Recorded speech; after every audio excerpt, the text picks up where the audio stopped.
Hey guys, welcome back to the channel. This is a story about what if Naruto was invisible council bashing Sasuke bashing. Before I start, please support for more amazing content and do consider subscribing to my channel and share this video with your friends. This is written by ShadowWolf Zero and link in the description and support writer. Let's start the video. Chapter 1. Extraterrestrial. The night in Konoha had been calm, quiet and peaceful. Young Naruto, a 6-year-old spiky-haired blonde boy, slept peacefully in his apartment, his pajamas and nightcap as his choice of clothing. His slumber had been uninterrupted that was till a foreign object slammed through his roof, destroying the floor below his bed and killing his neighbors below. During the chaos of the whole event, Naruto had fallen to the first floor and practically kissed the uninviting ground.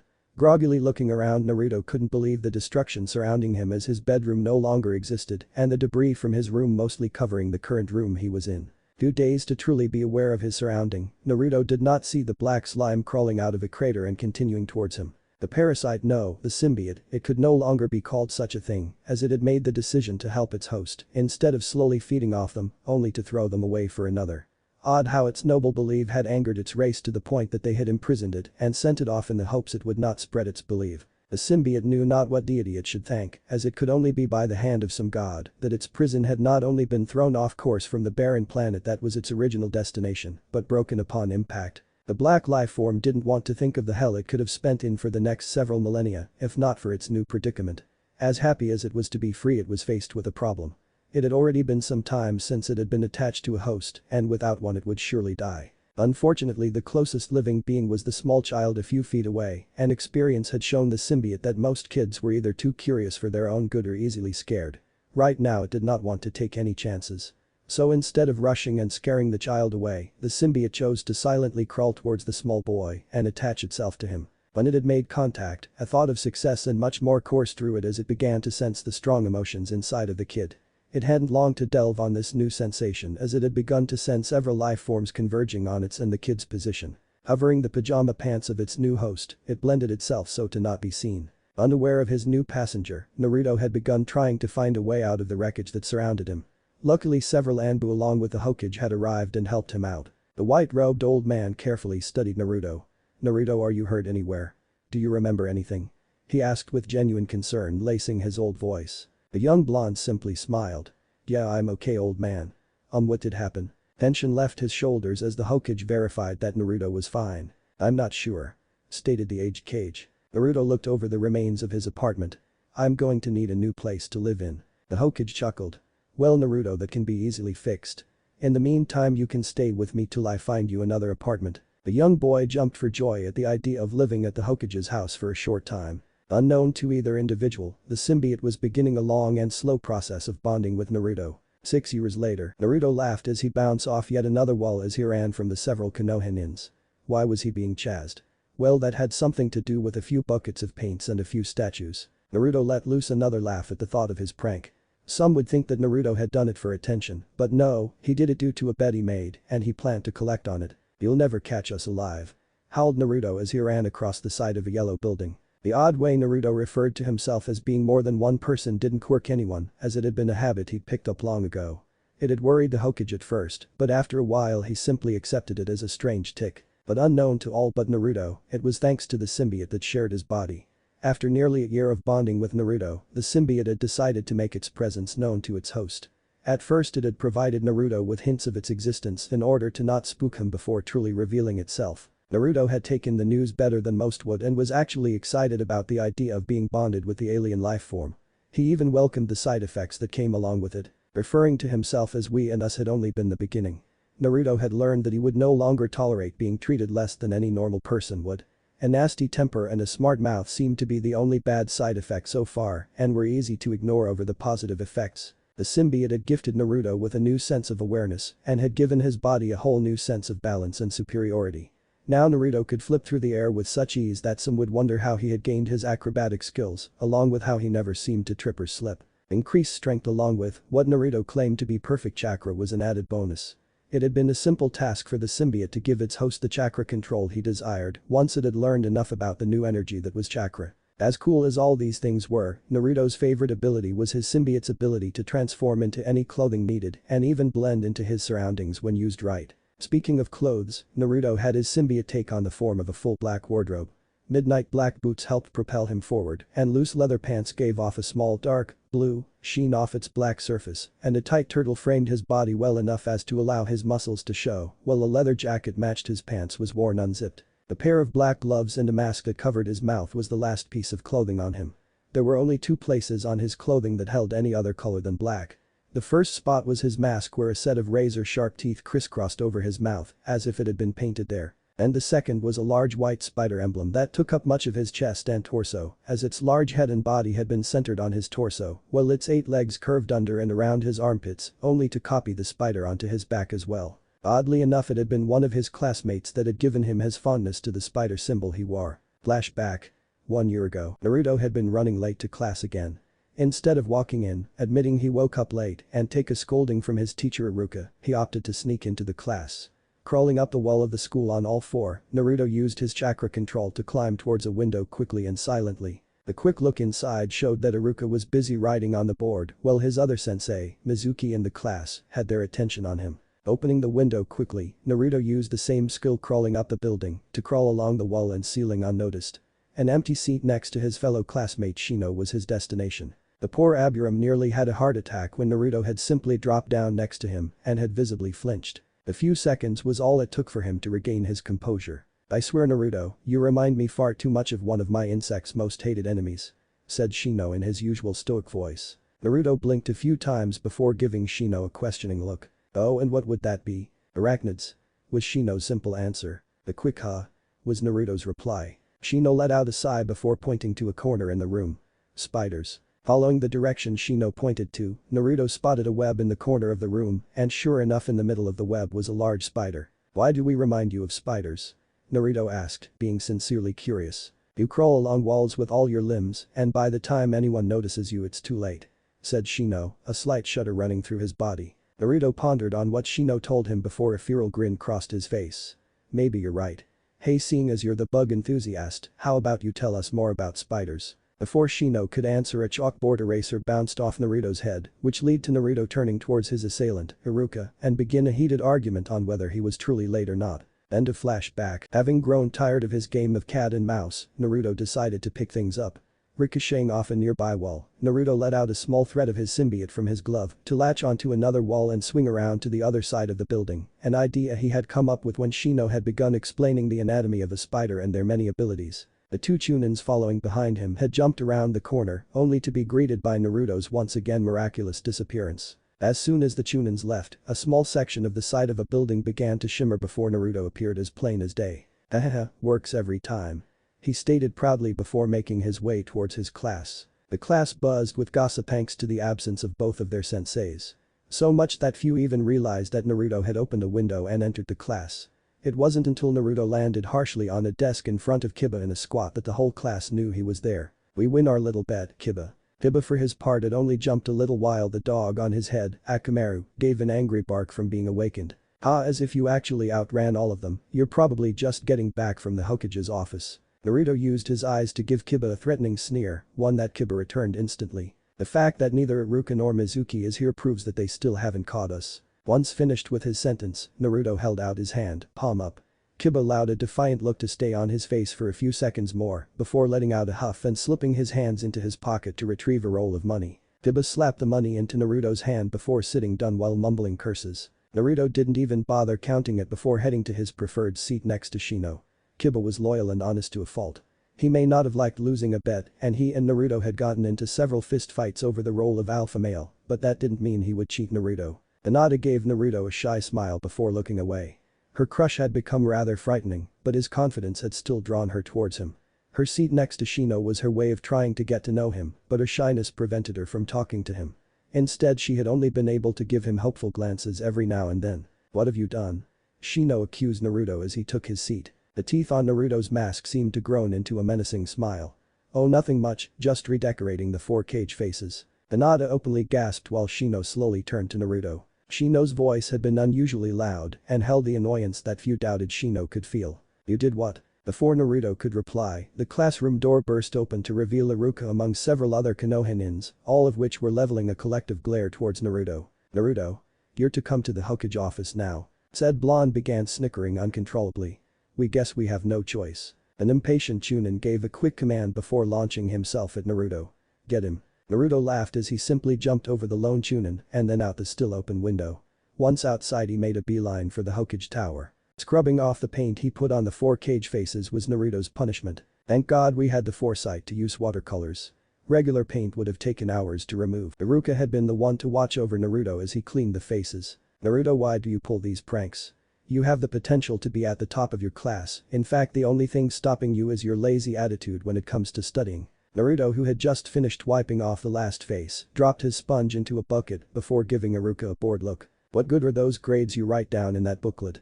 Today we've proven that we can outrun and even hide from Chunin. The only reason we haven't proven that we can outfight a Chunin is the fact that an assault charge could actually land us in jail. Especially since that would be assaulting a ninja. Iruka shook his head before responding. Well, that may be true, you should apply yourself. A little too late for that, don't you think? The graduation test is tomorrow and we've proven to you time and time again that we can perform any and all of the necessary ninjutsu and we know just enough to pass the written portion. Naruto stated confidently. At least give it your all during the tests. Iruka said with a little hope in his voice. The chuckle Naruto let out bothered him. But Iruka. If we actually tried, Sasuke wouldn't be top shinobi and if that happened, his entire group of fangirls would commit mass suicide. Now we wouldn't want that, now would we?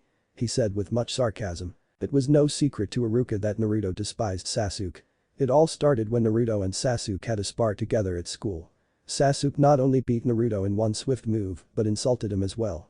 A few months later Naruto had started going through his changes and the two were once again selected to spar with one another. Sasuke still thought Naruto was nothing to worry about and had turned his back on him at the start of the match to anger Naruto and make him rush in like a fool. He angered him alright, but things went completely south for Sasuke the second Naruto destroyed the gap between them within a blink of the eye and proceeded to beat on him like a drum. Much to the horrors of Sasuke's fan club, by the time Iruka had been able to restrain Naruto, Sasuke had a broken nose, several bruises and 5 broken ribs. From that day forward Iruka had to be ready to interfere in a moment's notice whenever Naruto and Sasuke were pitted against one another, as Naruto made it a hobby to tear the self-righteous Uchiha apart whenever he could get away with it. That was another thing that bothered Iruka. Naruto knew how to dance on the fine line that bordered on the difference of him being arrested or just given some small chore like punishment. We're done, Iruka.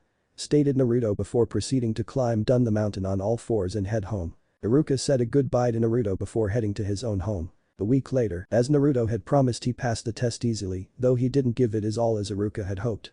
Still, a Konoha headband was wrapped around his head in the form of a bandana that covered the top portion of his head, giving his mask an even more terrifying look as his eyes were now the only visible feature of his face. Hey Shino, think we'll be on the same team or will we be your predator? Naruto asked. A small shudder went through Shino.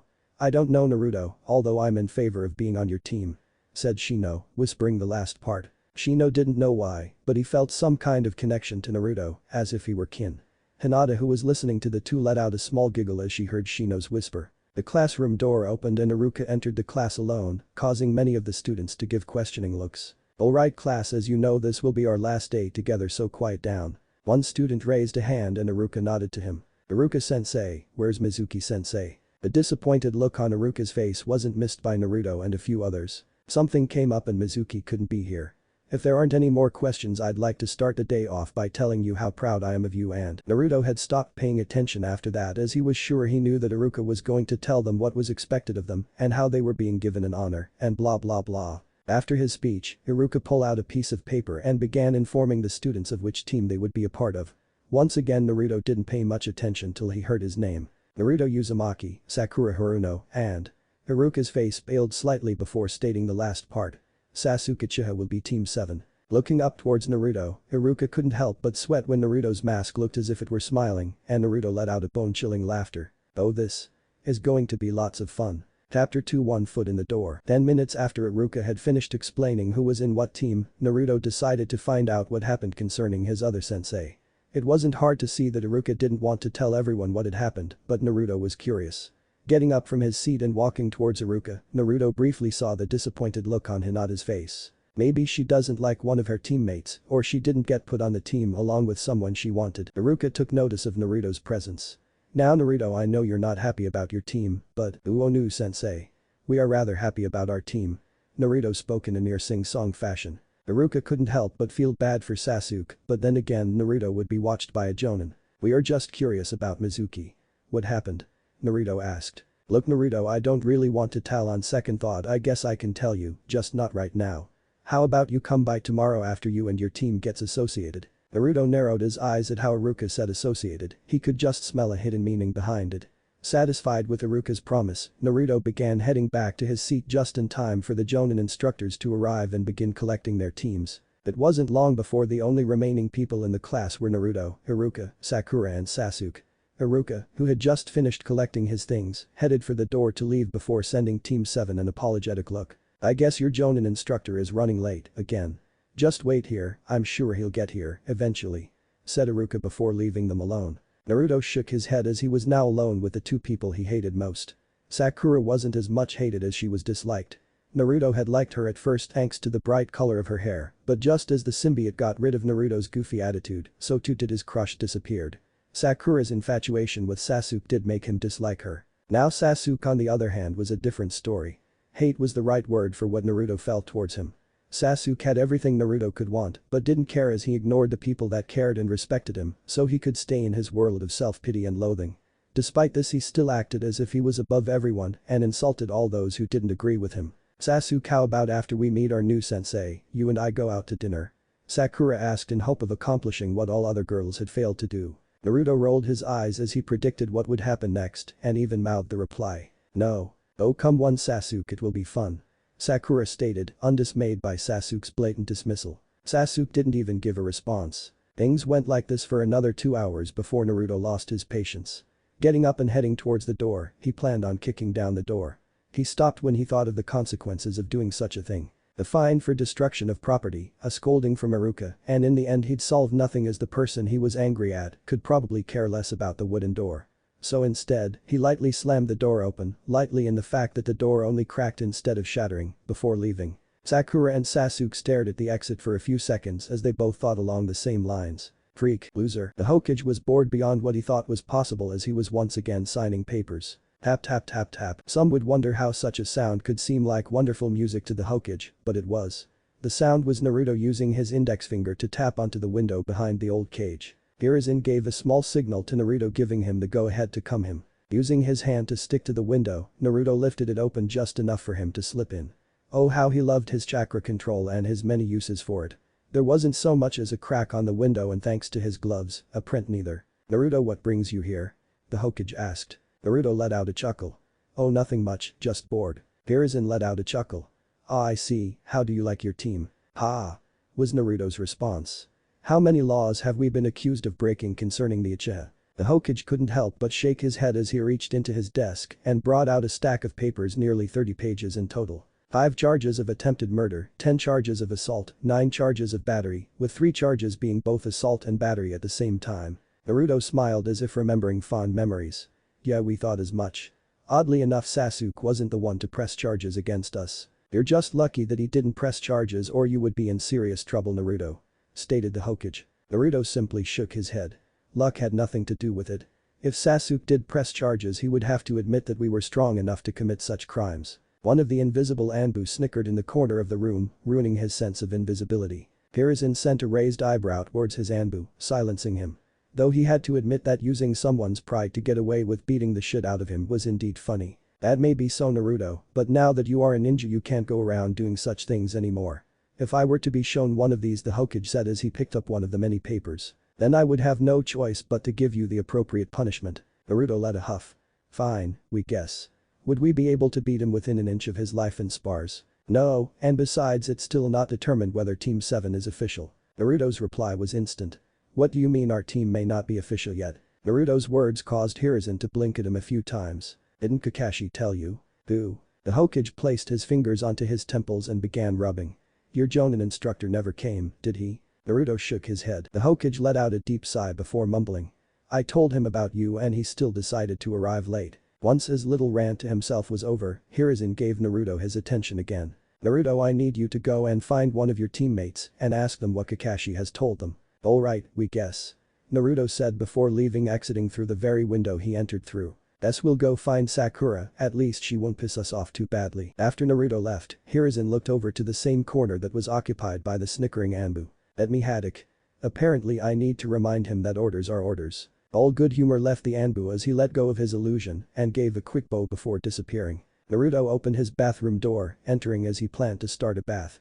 Turning the knob for the hot water all the way while he only turned the cold water a quarter of the way created the perfect mixture of hot and cold for his body. While he waited for the tub to fill up he thought about what Sakura had told him. Great, just great. All those years we spent in that school and we still haven't become ninja.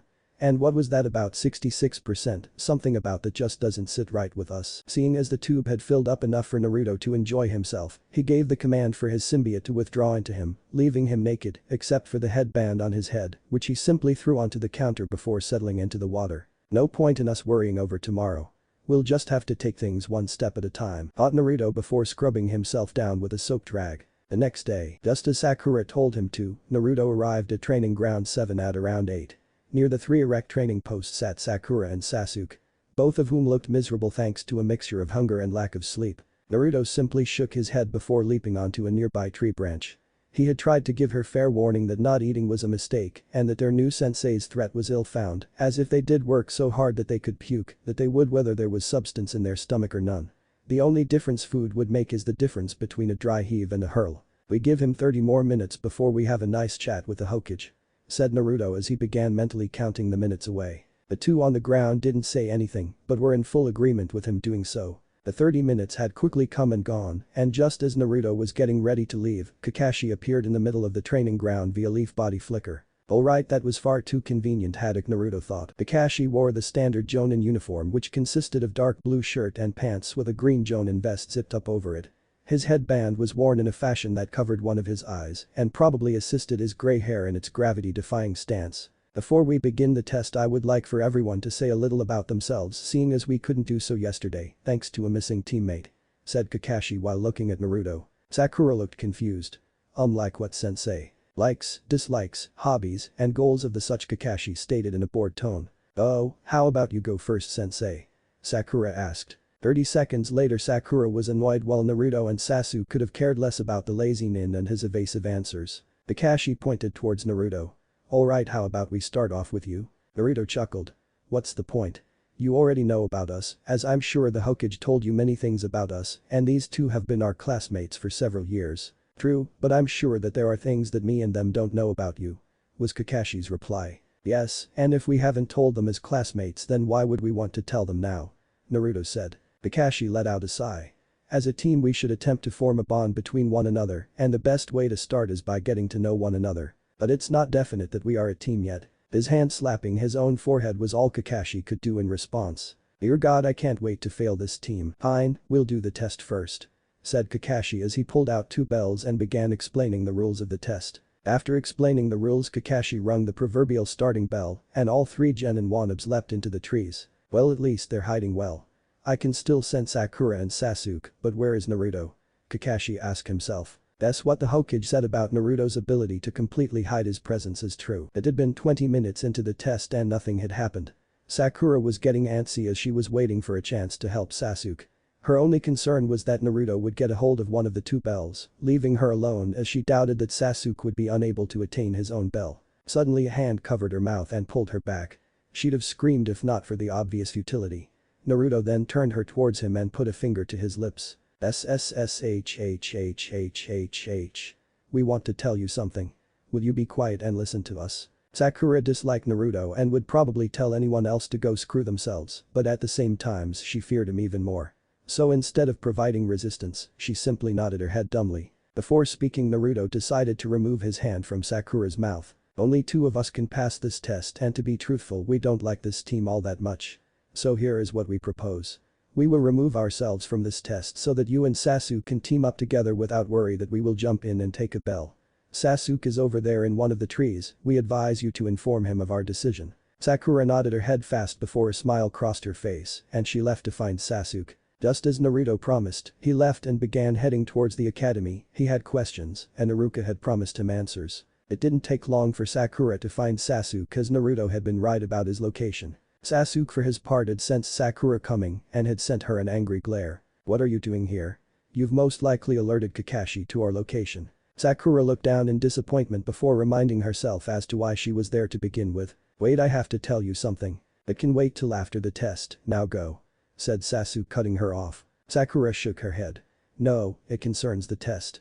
Naruto told me he doesn't want to be a part of the team and has left. Now it's only the two of us and we can focus on getting the bells without worrying about being dropped from the program. Why should I believe you? For all I know he lied to you, was Sasuke's reply. Sakura's face now sported a deadpan look.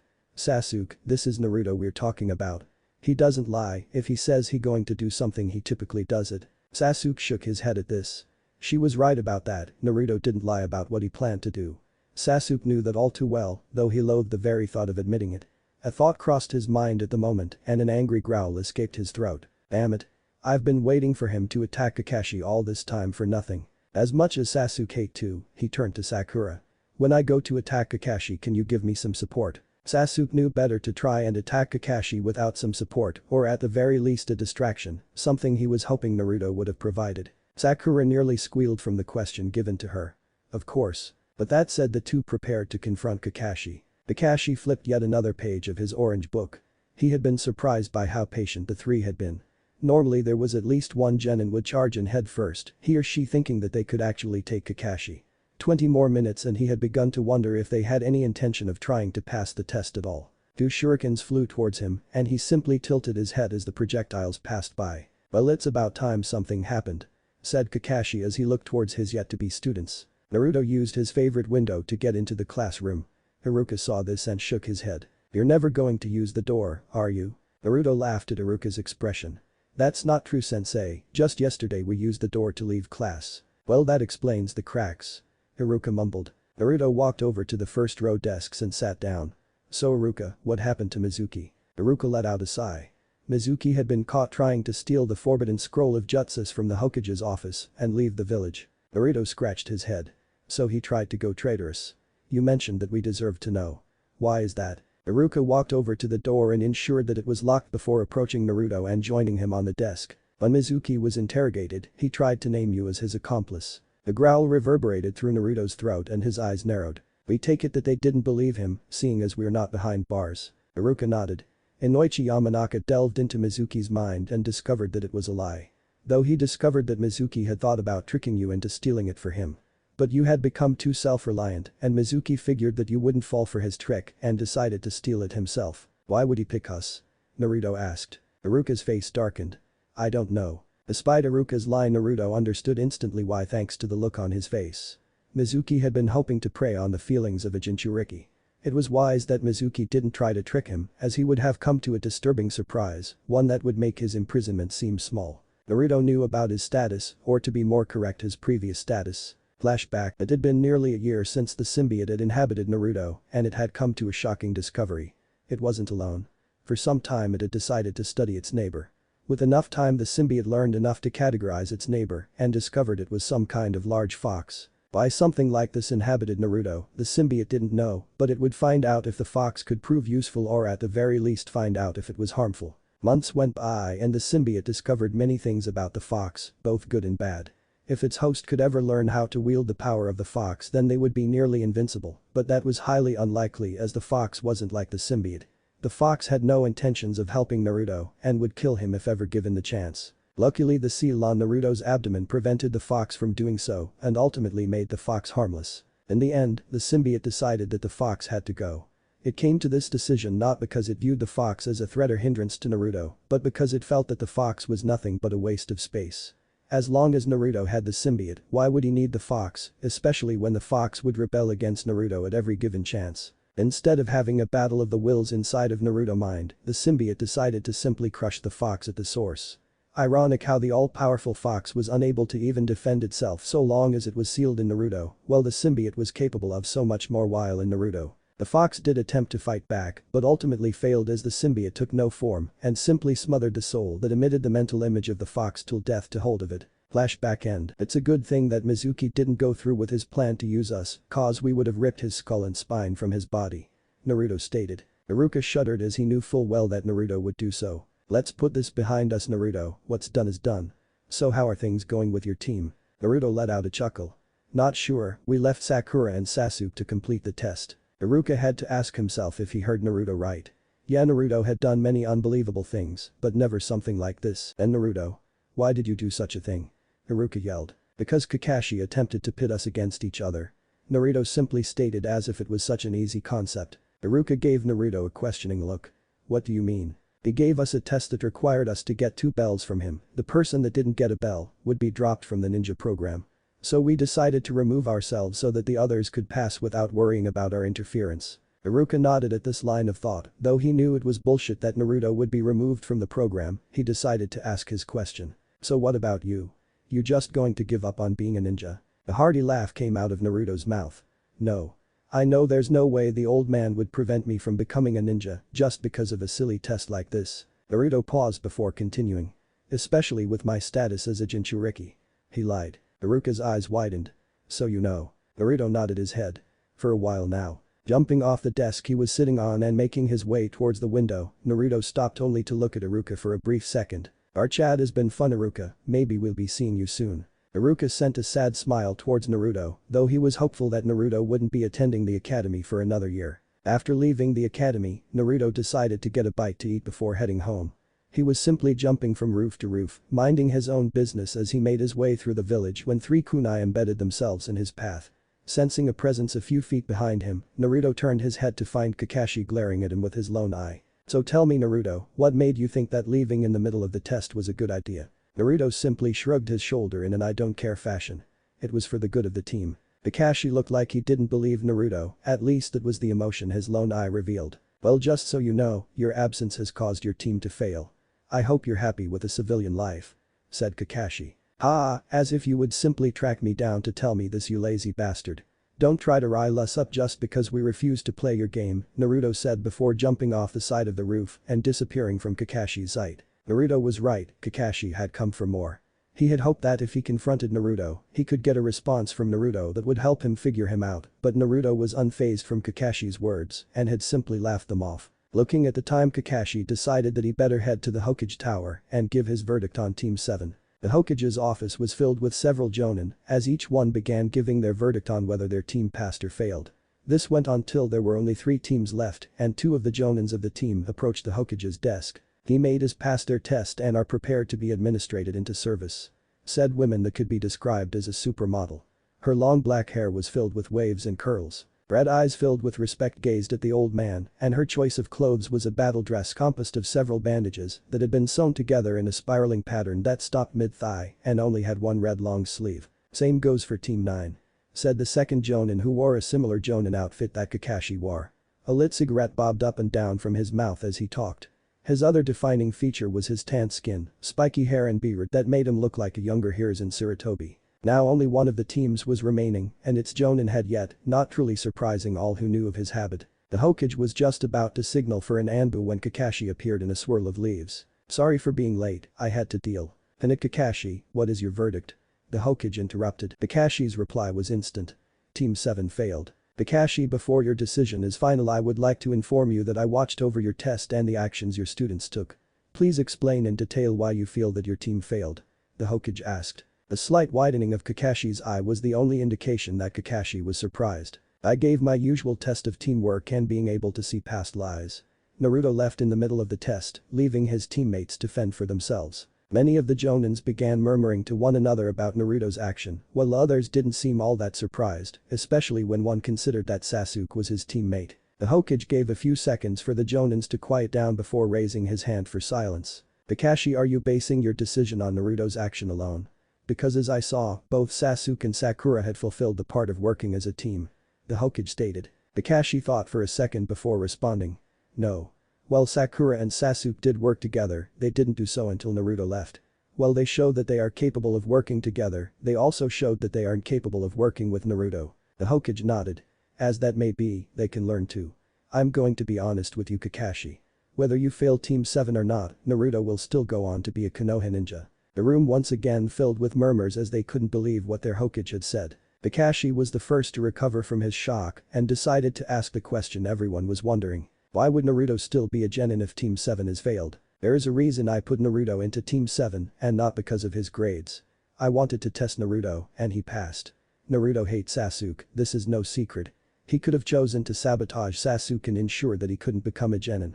Instead, Naruto chose to remove himself so that the team would be able to operate effectively. I wanted to see if Naruto would put the mission before his feelings, and he proved he could. Several of the Jonins nodded as they had heard of the several times Naruto had put Sasuke into a hospital during what was supposed to be a friendly spar. Hokage, does Naruto's status as a Jinchuriki have anything to do with this exception you're making for Naruto? Kakashi asked out of curiosity. The Hokage shook his head. Not entirely. If Naruto was ineffective as a ninja I wouldn't allow him to pass. Kakashi, some would refer to yourself, Sasuke, and I as prodigies due to our ability to learn almost anything. But people like the first Hokage, Hanzo the Salamander, and Naruto fall into a category I like to call naturally skilled ninja. No one truly taught them, yet they are powerful ninja for one unknown reason or another. Despite Naruto's massive chakra stores, his chakra control rivals that of a medic nin.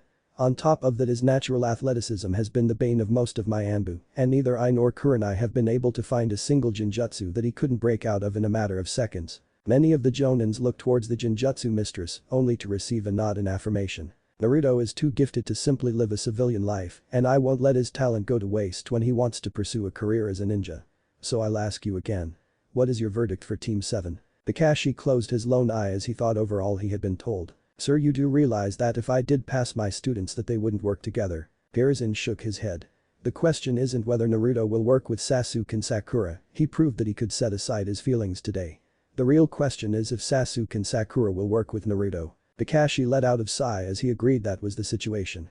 Maybe if I have them work on a lot of team building exercises they will get along. Team 7 passes. That's good to hear, Kakashi. Everyone is now dismissed. The Hokage said as he planned to get to work on finishing the paperwork he was falling behind on. Every Jonin except Kakashi left. Seeing this, the Hokage gave Kakashi a questioning look. Is there anything else I can help you with? Kakashi nodded his head. Has Naruto always been so talented? And if so, why hadn't he graduated earlier like Itachi? The Hokage pulled out a pipe and lit it before answering. Naruto's life has been hard enough with his burden. I wanted him to enjoy his childhood. We all know the various horrors that ninja risk facing, no reason to throw him into that life so soon. Satisfied with the answer he was given, Kakashi left. Naruto opened his door and immediately headed for his fridge. Once opened, he pulled out a carrot before his mask receded and he chomped down on the orange vegetable. As much as he loved ramen, Naruto didn't get his muscular and healthy body from just eating mass amounts of noodles and broth. The only thing that the symbiote ever did that bothered Naruto was to alter his taste buds and give him cravings for other foods.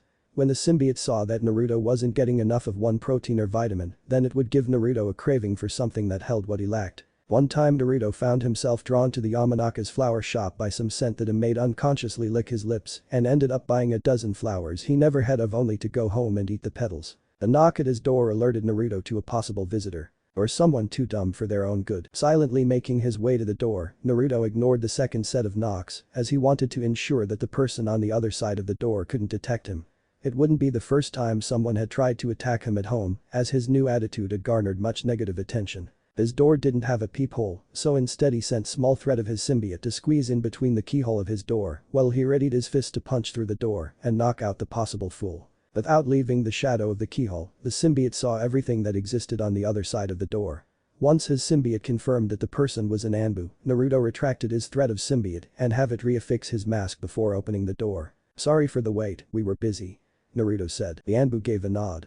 It's okay. The Hokage just wanted you to be informed that you and your team are now officially genin of Konoha. He would also like for you to stop by his office tomorrow so that you can have your picture taken for your license. Thank you and tell the Hokage that we will see him tomorrow. Said Naruto. You should be proud, Uzumaki. The Hokage thinks very highly of you. Naruto smiled before closing the door. Chapter 3. Getting what we want. Naruto let out a sigh as he and his team walked dogs through the street for rich elderly women. This was his so-called mission. This wasn't the only mission he and his team completed, as they had also pulled weeds, clean up trash, and chase a cat that had every right to run from its owner, among various other chores. How these things actually took military manpower, Naruto nor his symbiote would never know, but they were sure of one thing. This team was doomed. After Team 7 became official, Kakashi went back to running 3 hours late and the animosity between the genin hadn't changed. Naruto still hated Sasuke, Sasuke still had the delusion that Naruto was weaker than him and would only slow him down, and Sakura still made futile attempts to date Sasuke. Kakashi had given them many team building exercises, but this had solved nothing except giving each member a good understanding on how the others fought. While Naruto would admit that it did help to know a little more about Sakura's habits when she fought, he had already known plenty about how Sasuke fought. Sasuke was the type of fighting that made others dance to his tune. If Sasuke took a step forward, then he expected you to step back, if he took a step back, then you took a step forward. If he lowered his guard on his left side, he expected you to strike his unguarded side, so he could easily deflect the predicted attack and counter-attack your now unguarded area. Not that it helped him against us, Naruto thought as he chuckled, causing his teammates to give him odd looks. Back when they fought in the academy, Naruto destroyed Sasuke's prideful style with brute force and ferocious speed. Sasuke had tried a feint on Naruto before only to receive one in return. When Sasuke's real attack missed, Naruto followed up with a lariat. Sasuke had been just able to put up a guard, but with the momentum of his speed combined with his strength, Naruto's attack had caused Sasuke to backflip, landing hard on his abdomen first with the rest of his body following. Despite the pain he felt, Sasuke had been able to continue fighting after that, but he had learned that when it came to Naruto, blocking was next to useless. One of Naruto's dogs tried to chase after a cat and nearly caught it when a strong yank of his leash solved that problem. Was that really called for? Kakashi asked, clearly not liking the act. Naruto shook his head. It's a dog, Kakashi. Show it who's boss and it will obey, let it do as it please and, well. Kakashi followed Naruto's line of sight to find Sakura having trouble with her dogs as they tried to split off into different directions. Still, your dog made an awfully loud yelp. I would prefer it if the owner doesn't find out. Kakashi stated in a bored tone. One of Sasuke's dogs attempted to split off from the group and Sasuke tried to mimic Naruto's action, or at least he tried. Sasuke did succeed in keeping his dog from leaving the pact but lacked the strength to yank it back into the group.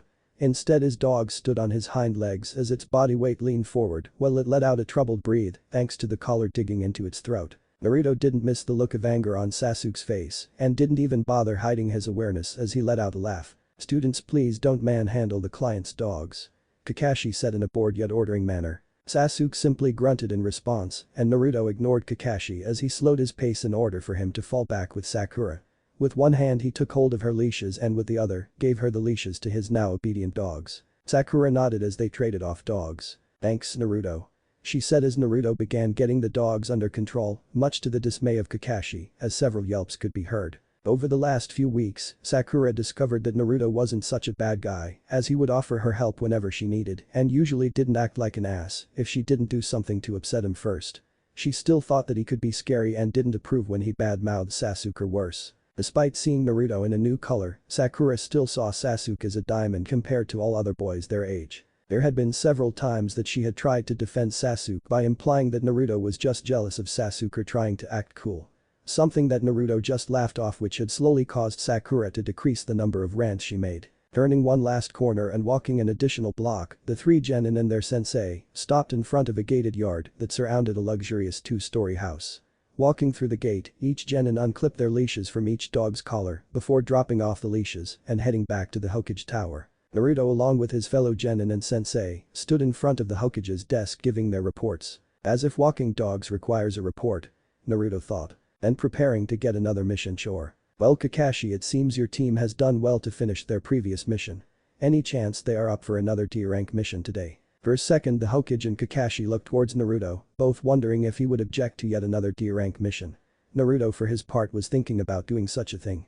Only thing that stopped him from making their thoughts reality was a question he asked himself. Even if we bug him for a C rank, will we get something exciting or boring? Naruto thought back and forth between the possibilities and the differences. Sure, it would be nice to get out of Konoha for a C-rank mission, but what if all he ended up doing was escorting some paranoid merchant? That would be 4 or 5 days of him just walking on civilian roads. Hell, we could do that here. Despite his inner thoughts, Naruto still wondered about the possibility of going on a nice action-packed trip. Hey old man, got any C-ranks lying around? The old Hokage smiled while a few others gave him glares for his lack of respect. Naruto, I'm sorry to tell you, but your team isn't ready for a C-rank. The razor-sharp teeth on Naruto's mask seemed to form into a feral grin as Naruto caught the fact that the Hokage told him that his team wasn't ready instead of saying that he wasn't ready. We know. We're just curious of if there are any available and what their objectives are. Kakashi gave Naruto a questioning look. Why do you want to see them if you know we can't take the mission? Naruto shrugged his shoulders before replying. We just want to see what's in store for us when we are allowed to take such missions. The Hokage chuckled as he knew there was more to it than what Naruto said. Picking up a scroll that he had yet to file, the Hokage handed it to Naruto. Naruto opened it, scanning through the mission objectives and locations involved. Seems like an escort mission, bridge builder from Wave. Looks like an old drunk, if he traveled all the way here in one piece, then he can travel all the way back just as well. Just as we thought, paranoid old fool, or he's Lee. No, we're overthinking things. Rolling up the scroll and handing it back, Naruto took his place next to his team. Both the Hokage and Kakashi stared at Naruto a second, waiting to see if he would make any demands. To their surprise, he stayed silent. "So Kakashi, do you think your team is able to take on another mission?" the Hokage asked. Kakashi shrugged his shoulders and was given another D rank for his team to complete. A week later, Naruto dashed through the village and towards the Hokage tower, leaping and bouncing from building to building. Why was he in such a hurry? Well, that was thanks to an Anbu informing him that his presence was immediately required in the Hokage office. While Naruto acted out a lot and didn't play by others' rules, he knew that when an Anbu was sent to retrieve you, fun time was over. He respected the old cage too much to gripe about being woken up so early and was truly interested in what was so urgent. Arriving at the tower, Naruto chose to climb up the wall and use his usual exit instead of simply walking through the front door. As far as he was concerned, it was faster and less of a hassle. Reaching the window, he opened it with his usual trick and flipped himself in. Once inside, he saw that his other two teammates were already there, and much to his surprise, his sensei as well. Haha, guess he knows not to rock the boat when it comes to the old man. Kakashi merely gave Naruto a puzzled look as he watched him enter via window. Though Kakashi wanted to comment on it, he knew that the Hokage was in no mood. Thus the Hokage's favorites are allowed to enter through the window. Once Naruto was standing next to his team, the Hokage spoke. "I'm sorry for waking you up at this time, but I'm in need of Team 7 services. 3 days ago I sent Team 10 out on a C-rank mission because I believe that they have built a reasonable amount of teamwork. I got a letter today informing me that their client lied when he filled out his request forms and that Team 10 had been ambushed by 2 missing nins, the Demon Brothers. The client is currently being hunted by a man known as Gato, a man who has a large wealth and is hiring missing nin to kill our client. This mission has been increased to an A rank now and Team 10 needs reinforcements. Which is why I've called you here." Before Kakashi could even add in his 2 cents, Naruto jumped in. "We'll accept," he stated excited. "Now hold on, Naruto," Kakashi ordered before turning to the Hokage. "I don't mean to question your thoughts, but why not order Team 10 back and send more qualified ninja to complete this mission?" The Hokage nodded at this question. "I understand your concerns, Kakashi, but I believe that Team 10 and Team 7 combined will be enough to complete this mission. I also believe that this will act as a good experience for both teams. Besides, it's not like I'm only sending the genins out, you and Asuma will be with them as well." Once again Naruto decided to speak for his team. "Like we said earlier, we accept." The Hokage looked towards Kakashi and the rest of Team 7. Sasuke looked slightly happy, or was he smug? The Hokage couldn't tell. Sakura looked unsure and unhappy from the reactions of her 2 teammates. Kakashi just shook his head. "I guess Team 7 will head out and assist Team 10. Alright, everyone, meet at the gates in 2 hours. Be sure to pack supplies." "Good answer, Cyclops. We'd have made your life miserable if you denied us this chance." Naruto said before leaping out the window he came in. The Hokage couldn't help but chuckle at Kakashi's expense, as said Jonin sighed before leaving via leaf body flicker while his other 2 students took the door. 3 days later, upon arriving in Wave, Team 7 could just smell the despair that emanated from the water-surrounded village.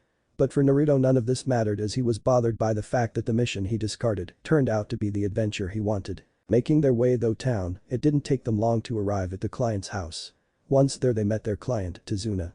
Just as Naruto believed, the man was an alcoholic as his breath reeked of sake. Naruto easily ignored this while his team made their way to a guest room, only to discover that Asuma was bedridden. Both Ino and Choji immediately seemed relieved when they saw their much-needed support. Surprisingly, Ino didn't pounce on Sasuke as she normally would and instead stayed by her sensei's side. Seeing as the original leader was down, Kakashi decided to take charge and investigate. "What happened to Asuma, and where's your 3rd member?" Ino decided to be the one that explained for her team, while Choji didn't seem to have the confidence to talk at the moment. "Shikamaru is outside keeping watch, and Asuma." She paused for a moment. "Asuma got injured when fighting a missing nin. I don't remember his name." Asuma-sensei kind of mumbled it. Choji decided to put his 2 cents in. Asuma-sensei said his name was Zabuza. Kakashi's lone eye widened. "You mean Zabuza Mamachi?" Choji merely nodded his head in response. Looking over Asuma, Kakashi didn't doubt Ino and Choji's claim. Asuma had many blood-soaked bandages wrapped around what Kakashi could only guess were lacerations. "Ino, I need you to give me a detailed report of the fight," said Kakashi. Giving an affirmative nod, Ino began explaining how they crossed over by boat and were attacked by Zabuza shortly afterwards. The fight had gone good for Asuma at the beginning, but a slip-up landed him trapped in a water prison. Luckily Team 10 had been able to free Asuma. Unfortunately, Zabuza had been able to land a few slashes and Asuma had started to lose thanks to a mixture of fatigue and blood lost. At the end Asuma had been able to turn things around using one of his wind jutsu and had slammed Zabuza across a few trees, knocking him out. But before Asuma could give Zabuza the finishing blow, a Kiri Hunter Nin beat him to the punch with a few senbon needles to the neck and afterwards carried Zabuza's body away. Naruto couldn't help but get excited at the tale, yet sad at the thought that most likely there wouldn't be any more missing nins to take on after Zabuza. Once Ino finished telling him what he needed to know, Kakashi decided to speak again. "Thank you, Ino. I have a feeling that things won't settle down yet, but I want to talk to Asuma before I start jumping to conclusions. Naruto, I want you to go and keep watch with Shikamaru. In a couple of hours, I'll send 2 others to replace you." Naruto simply nodded before exiting the house. 2 days later, all members of Team 10 and 7 were crowded in one of the spare bedroom of Tezuna's house.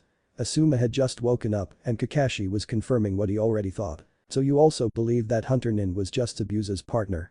said Kakashi. Asuma nodded before putting a cigarette in his mouth and lighting it. "Unfortunately that not only means that Zabuza's alive, but that he has backup.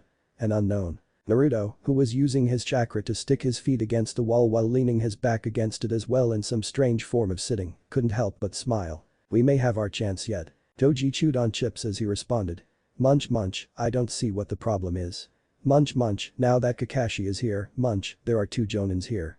Munch." Asuma shook his head. "We only have 1 jonin capable of fighting.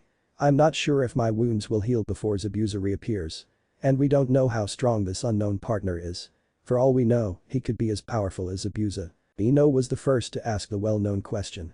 "Then what are we going to do? It's not like we can actually fight someone of Zabuza's level." Kakashi chose now to intervene. "Well, first we're going to start you off with some training. You might not be able to take on a jonin, at least not alone. But with a little training and if the 6 of you work together, you should be able to at least fend off one." Half of the genin seemed worried while the other half held different emotions. Naruto and Sasuke were excited. Sasuke was looking forward to proving himself, while Naruto simply looked forward to the challenge. Shikamaru was among those that weren't nervous, though his emotion was simply a lack of care. Kakashi looked at Naruto and how he was sticking to the wall. "Well Naruto, seeing as you're such a master of what I want the others to train on, why don't you explain how it's done?" Naruto gave a confused look towards Kakashi. "What do you want us to explain, Cyclops? How do you expect us to explain something when you don't tell us what you want us to explain?" Kakashi let out a sigh before giving the genins a sign to follow. He took them outside of the house and a few feet into the forest before stopping. "Okay Naruto, what I want you to explain is how to do the tree walking exercise." Once again Naruto gave a confused look. "The what?" Kakashi wanted to slap his own face before he responded.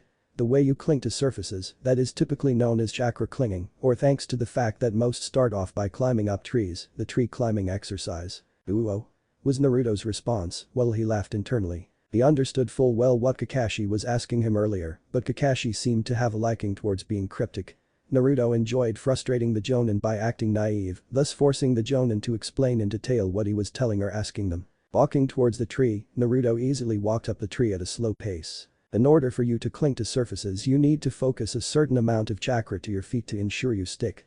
Too much and you repel yourself from the surface, too little and you won't stick, at least not very long." Kakashi nodded at Naruto's explanation. "Very good. Also as you begin, you might want to get a running start." But that said, Kakashi threw a kunai in front of 5 trees. "Mark the tree at each attempt. This way you can keep track on how far you've reached. Naruto, I'll go watch over Tezuna today. Watch over their progress and help them if they need it." Naruto gave a mock salute as Kakashi left. Looking back at the others, Naruto gave a questioning look. "So what are you guys waiting on, a starting bell?" As if he actually rung it, the 5 began running up the tree, while 4 ran up their tree, while Shikamaru decided to take it slow. Oddly enough it was Sakura who made it the farthest, with Ino only a few steps behind her.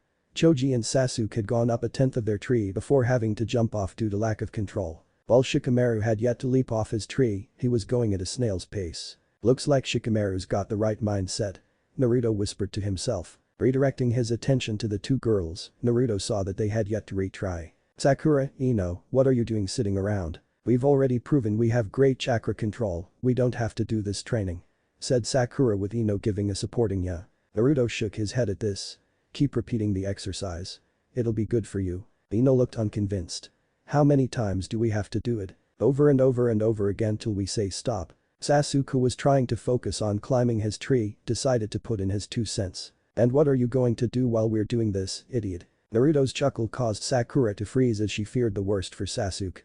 She let out a breath she didn't know she was holding when Naruto spoke, instead of beginning to tear into Sasuke. "Ooh, oh, it's not what we're going to do, that should be the question," Naruto said as he reached for his back pocket. "The real question is, what's Kakashi-sensei going to do?" Both Sasuke and Sakura immediately stopped as Naruto held the all-familiar book that Kakashi was constantly reading. "Naruto, you didn't," Sakura yelled. Ino, Choji, and Shikamaru all gave confused looks to each other before dismissing the occurrence and decided to go back to their training. Naruto opened the book and began reading. "I've always wondered what these little orange books hold. I mean, even the old man has a few of them stashed away." Sasuke returned to his training with renewed vigor. The thought of Naruto actually being able to pickpocket a jonin infuriated him. Sakura just shook her head as the action was only typical of Naruto. Nearly 30 minutes later, Naruto took his attention off the book and checked how the five were doing. While they all were beginning to sweat, Naruto was sure there was another way to make things interesting. Looking between the current page he was on and his teammates, a wicked grin spread across his face. Satoru's hands glided across Kari's naked flesh, brushing across her erect pink tit and giving her breast a firm squeeze. A honey-filled moan was released as a reward from Kari as she enjoyed the feel of his rough calloused hands. The effect was immediate. Ino, who was taking a break, turned beet red, while Sakura nearly fell off the limb she was standing on. Shikamaru was forced to finally fall from his tree and nosebleed as his undoing. Sasuke slipped and ended up slamming his face into the dirt, and Choji, who was running towards his tree, ended up fumbling forward till he slammed his face into his tree. Once they all recovered, they looked towards Naruto. Shikamaru, Ino, and Sakura were too shocked and embarrassed to do more than gawk. Sasuke and Choji, on the other hand, had enough pain on their face to allow them to send heated glares toward Naruto. Naruto, for his part, was too caught up laughing his ass off to care. Izuna entered his house with Kakashi following him. The second Kakashi entered the dining area he felt two sets of eyes, giving him all the female fury they could. Kakashi gave a dulled look in return. "Breed. First I've lost my book and now I have to deal with two teenage girls. What else can go wrong?" Taking his place at the table, Kakashi looked around to notice that aside from Tazuna, his daughter Tsunami, and her son, that Asuma had joined them as well with the aid of some crutches. Another thing he noticed was that Naruto seemed to be in a rather good mood. "So Naruto, how did their training go?" The seemingly innocent question seemed to cause a mixture of reactions from the genins, though embarrassment seemed to be the more common feeling. Naruto's chuckle didn't bode well to Kakashi. "Okay Naruto, what did you do?" "Don't worry sensei, we believe they did well. Though I'd have to say I'm more proud of our team bonding than anything else." Kakashi's lone eyebrow rose. "Team bonding?" Naruto's chuckle began turning into a snicker. "Yeah. We decided to read them a story to help us bond." "Oh, a story? That's not so, oh dear god, that's my book." Naruto pulled out the orange book and brandished it in front of Kakashi. "We decided to read them a story from your book. Hope you don't mind." Asuma fell back laughing. "Oh god, I knew something was up, I just cowled." He stopped laughing and wrapped his arm around his torso in a pained expression. "Ow, my stitches," he said between logs. 3 days later, Kakashi and Asuma watched over their students, except for Naruto, who was sent to guard Tazuna as he worked on building his bridge. At the moment the two were discussing their teams. Asuma had just finished talking about his team and the plans he had for them. "So Kakashi, how do you believe your team is doing?" Kakashi gave a sigh. "My team is doing okay, I guess. I just have concerns over Naruto and Sasuke." Asuma pulled a cigarette and lit it. "Well, you knew those two didn't get along." "Well yeah, but not to this extent. I tried forming a rivalry between them once and let me guess. Naruto blew that plan up." Asuma interrupted. Kakashi nodded. "Yeah, how did you know?" "Kurenai told me a bit of what she learned about Naruto from when she was experimenting Jinjutsu on him. Naruto doesn't believe in rivalries. The person before you is either a friend or foe, no in-betweens. So what do I do? The team suffers so long as Sasuke and Naruto hate each other. I've tried several teamwork exercises, tried rivalries, and have even tried getting them to understand each other," Kakashi stated. Asuma rolled the cigarette in his mouth. "Maybe you're just approaching things wrong. You've been trying to get both to get along. Maybe you just need to have one of them understood the other or something. Naruto isn't really an ass, he just doesn't let anyone push him around or get away with insulting him." Asuma took a drag off his cigarette before continuing. "Sasuke believes that being an Uchiha makes him superior. If you can get him to realize that, at the very least, Naruto is his equal. Maybe he will stop trying to treat Naruto like dirt. And then maybe Naruto won't treat him like a punching bag." Kakashi took a moment to think over what he'd been told. "You really think that'll work?" "Nope," was Asuma's simple reply, Kakashi giving an annoyed look in response. "Well, thanks for the help," Kakashi said sarcastically. Asuma shook his head. "Your best bet is that Naruto gets bumped up to Chunin. That won't stop them from being on the same team." Kakashi stated. No, but it will get Naruto away from the team, or at least Sasuke every now and then. A nod from Kakashi showed he agreed. While Kakashi and Asuma continued their conversation, Sakura and Ino began conversing about the blonde teen as well. Gee Sakura, Naruto hasn't changed at all since the academy. He's either being an ass or annoying. Ino stated. Sakura shook her head and she began running up her tree again. He can be annoying every now and then, but he usually isn't an ass. You kind of got to provoke it from him. I mean, when has he snapped at us or been mean to us during our entire trip? Ino shrugged her shoulders. Well, he hasn't been an ass, but I still can't believe he read that book out loud while we were training. Sakura blushed as she remembered the occasion. Well, luckily he's guarding Tazuna today, so we won't have to worry. Thank God for that, Ino thought. It could have been a lot worse. Shikamaru added, deciding against his nature to get involved in the conversation. How so? Ino asked. Sakura and Choji decided to listen in as well. He could have replaced the character's name and description with ours. Truth be told, I'm surprised he didn't. Both Ino and Sakura paled at the thought, though Ino sported a slight blush as she thought of her name, replacing Kari's and Sasuke's replacing Satoru's. Each genin got the thought out of their minds and went back to their training. Soon afterwards Kakashi began approaching them. Alright, I think that's enough for today. Naruto and Tazuna should be returning to the house any second. 3 days later, Naruto slept on a black hammock out in the woods as his light breaths were the only real sound. His hammock took on a spiderweb-like pattern, and if one were to look close enough, they would see that Naruto's sleeping arrangement was slightly melded to his back. Why was he sleeping out in the woods? There was a rather simple answer for that. He didn't want to commit murder. Tsunami's son had one day criticized the ninjas at the table, telling them how stupid they are for going up against Geto and how they were going to die. He further went on to say how none of them knew anything about suffering and pain when Sasuke boasted on how Geto's men had never fought ninja before. Naruto had been livid upon hearing the boy's pessimistic whining and ended up leaving in order to vent his rage. Despite having a bad temper, Naruto knew that ripping the boy in half wouldn't solve anything and instead chose to take his anger out on a few trees. But ever since then Naruto chose to only be around the house for food or seeing what the Jonins had planned and nothing else. His eyes fluttered open as he began to stretch and wake. Sitting up, he rubbed his eyes before standing. As he stood, the hammock slowly began to meld into his clothes till they were back to their original state. I should head back to Tazuna's house and find out what we're doing today were Naruto's thoughts before making his way back. As he walked he began to pick up weird signs through the woods. At first he ignored the slash marks on the trees, but when he noticed how numerous they were he began to grow curious. A close look at the ground showed 2 sets of tracks, and he couldn't help but dislike the fact that they were going in the same direction he intended. It was when the smell of blood hit his nose that he began running forward. Before long his run turned into a sprint and then into leaps. Jumping off one tree, he looked down at the carcass of a boar. Open wounds riddled the animal's body and a touch of it told Naruto it hadn't died long ago. Looking forward, Naruto saw more tracks and decided to follow them.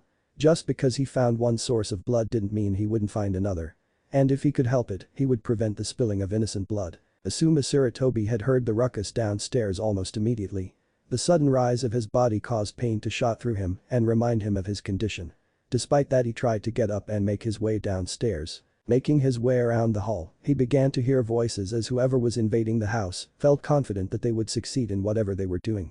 Suddenly Asuma was reminded of the owners of the house as he heard Tsunami beg whoever was intruding. He quickened his pace, hoping to protect both Tsunami and her son.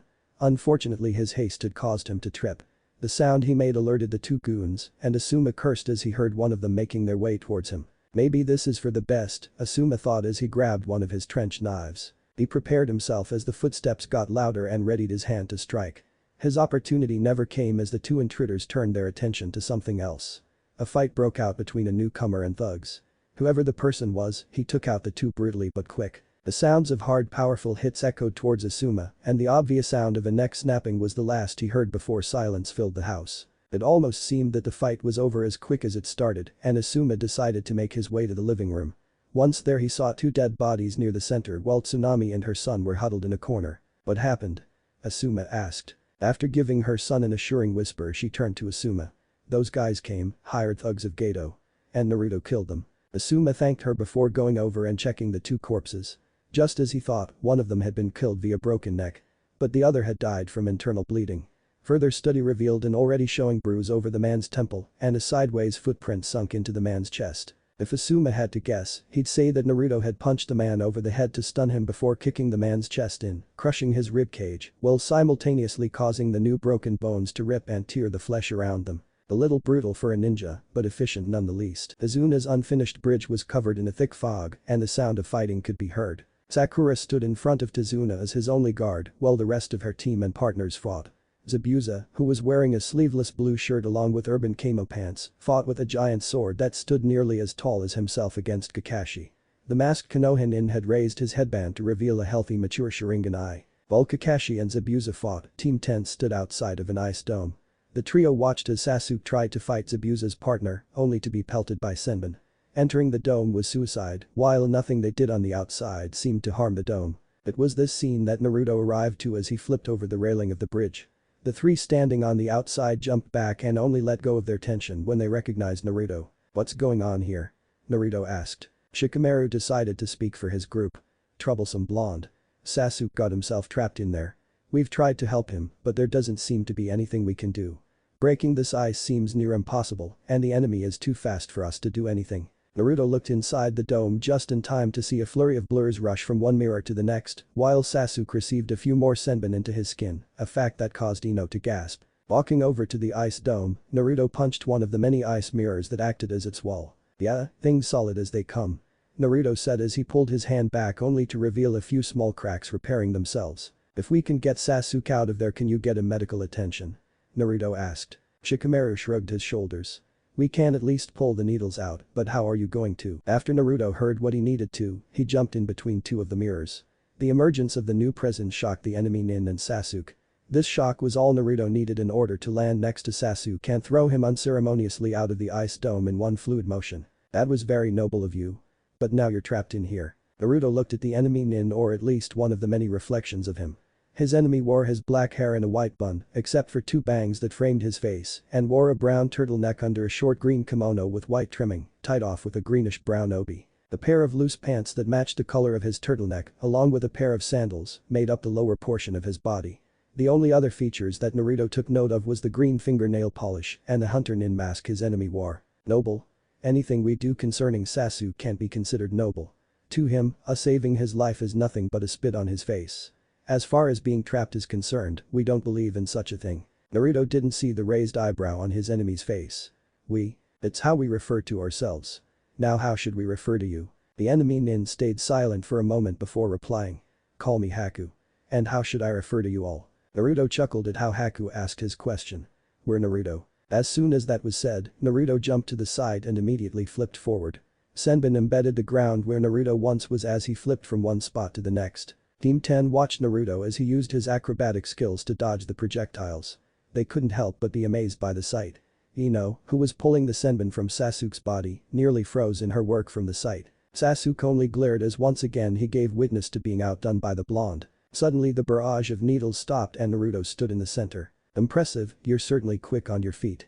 I wonder how long your fancy flips will save you before I hit my mark," said Haku. "The same can be said for this jutsu of yours," Naruto stated. What no one knew was that Naruto had been trying to hit Haku using his leg like an axe kick during his flips.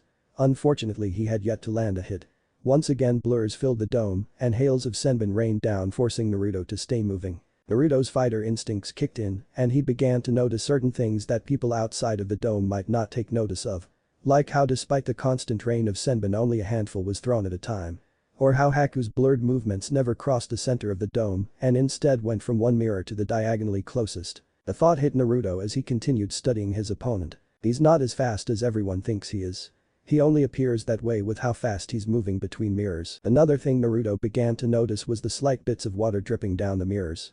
Just as he was beginning to question this, Haku stopped once again. "Tell me, what do you fight for?"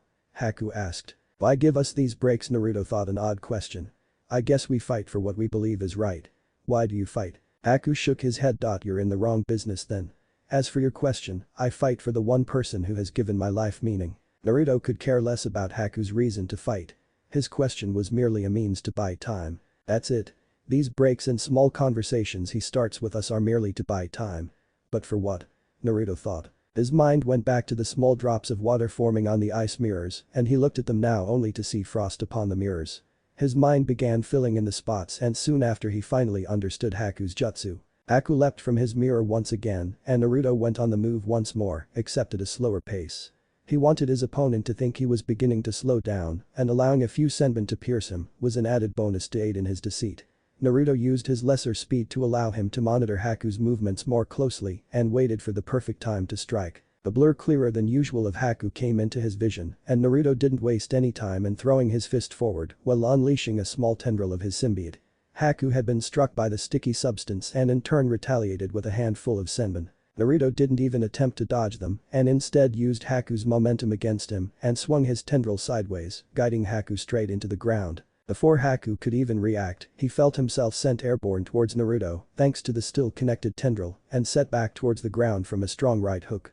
Haku didn't allow himself to stay dazed for long and tried to get into one of his mirrors when he discovered that Naruto's black tendril was no longer attached to himself. Unfortunately for him, Naruto attached yet another tendril and yanked up on it to send him airborne. While his opponent was no longer touching the ground, Naruto pulled his tendril over his shoulder and down. This act sent Haku crashing into the ground once more, and before he could even get to his feet, an uppercut from Naruto sent him flying once more. A quick turn from Haku revealed that he was heading towards one of his mirror. A little hope filled him as he prepared to sink back into his protective ice. But things didn't turn out as Haku wanted, for as soon as he entered his mirror, Naruto's fist crashed through one end and sent Haku out the other. Haku rolled several times against the harsh ground and his mask broke apart from the abuse Naruto put upon it. Naruto stopped in front of Haku's laying body. "How did you break through my ice mirror?" Haku asked in a defeated tone. Naruto allowed a smile of pride to grace his face, though his mask blocked most of it.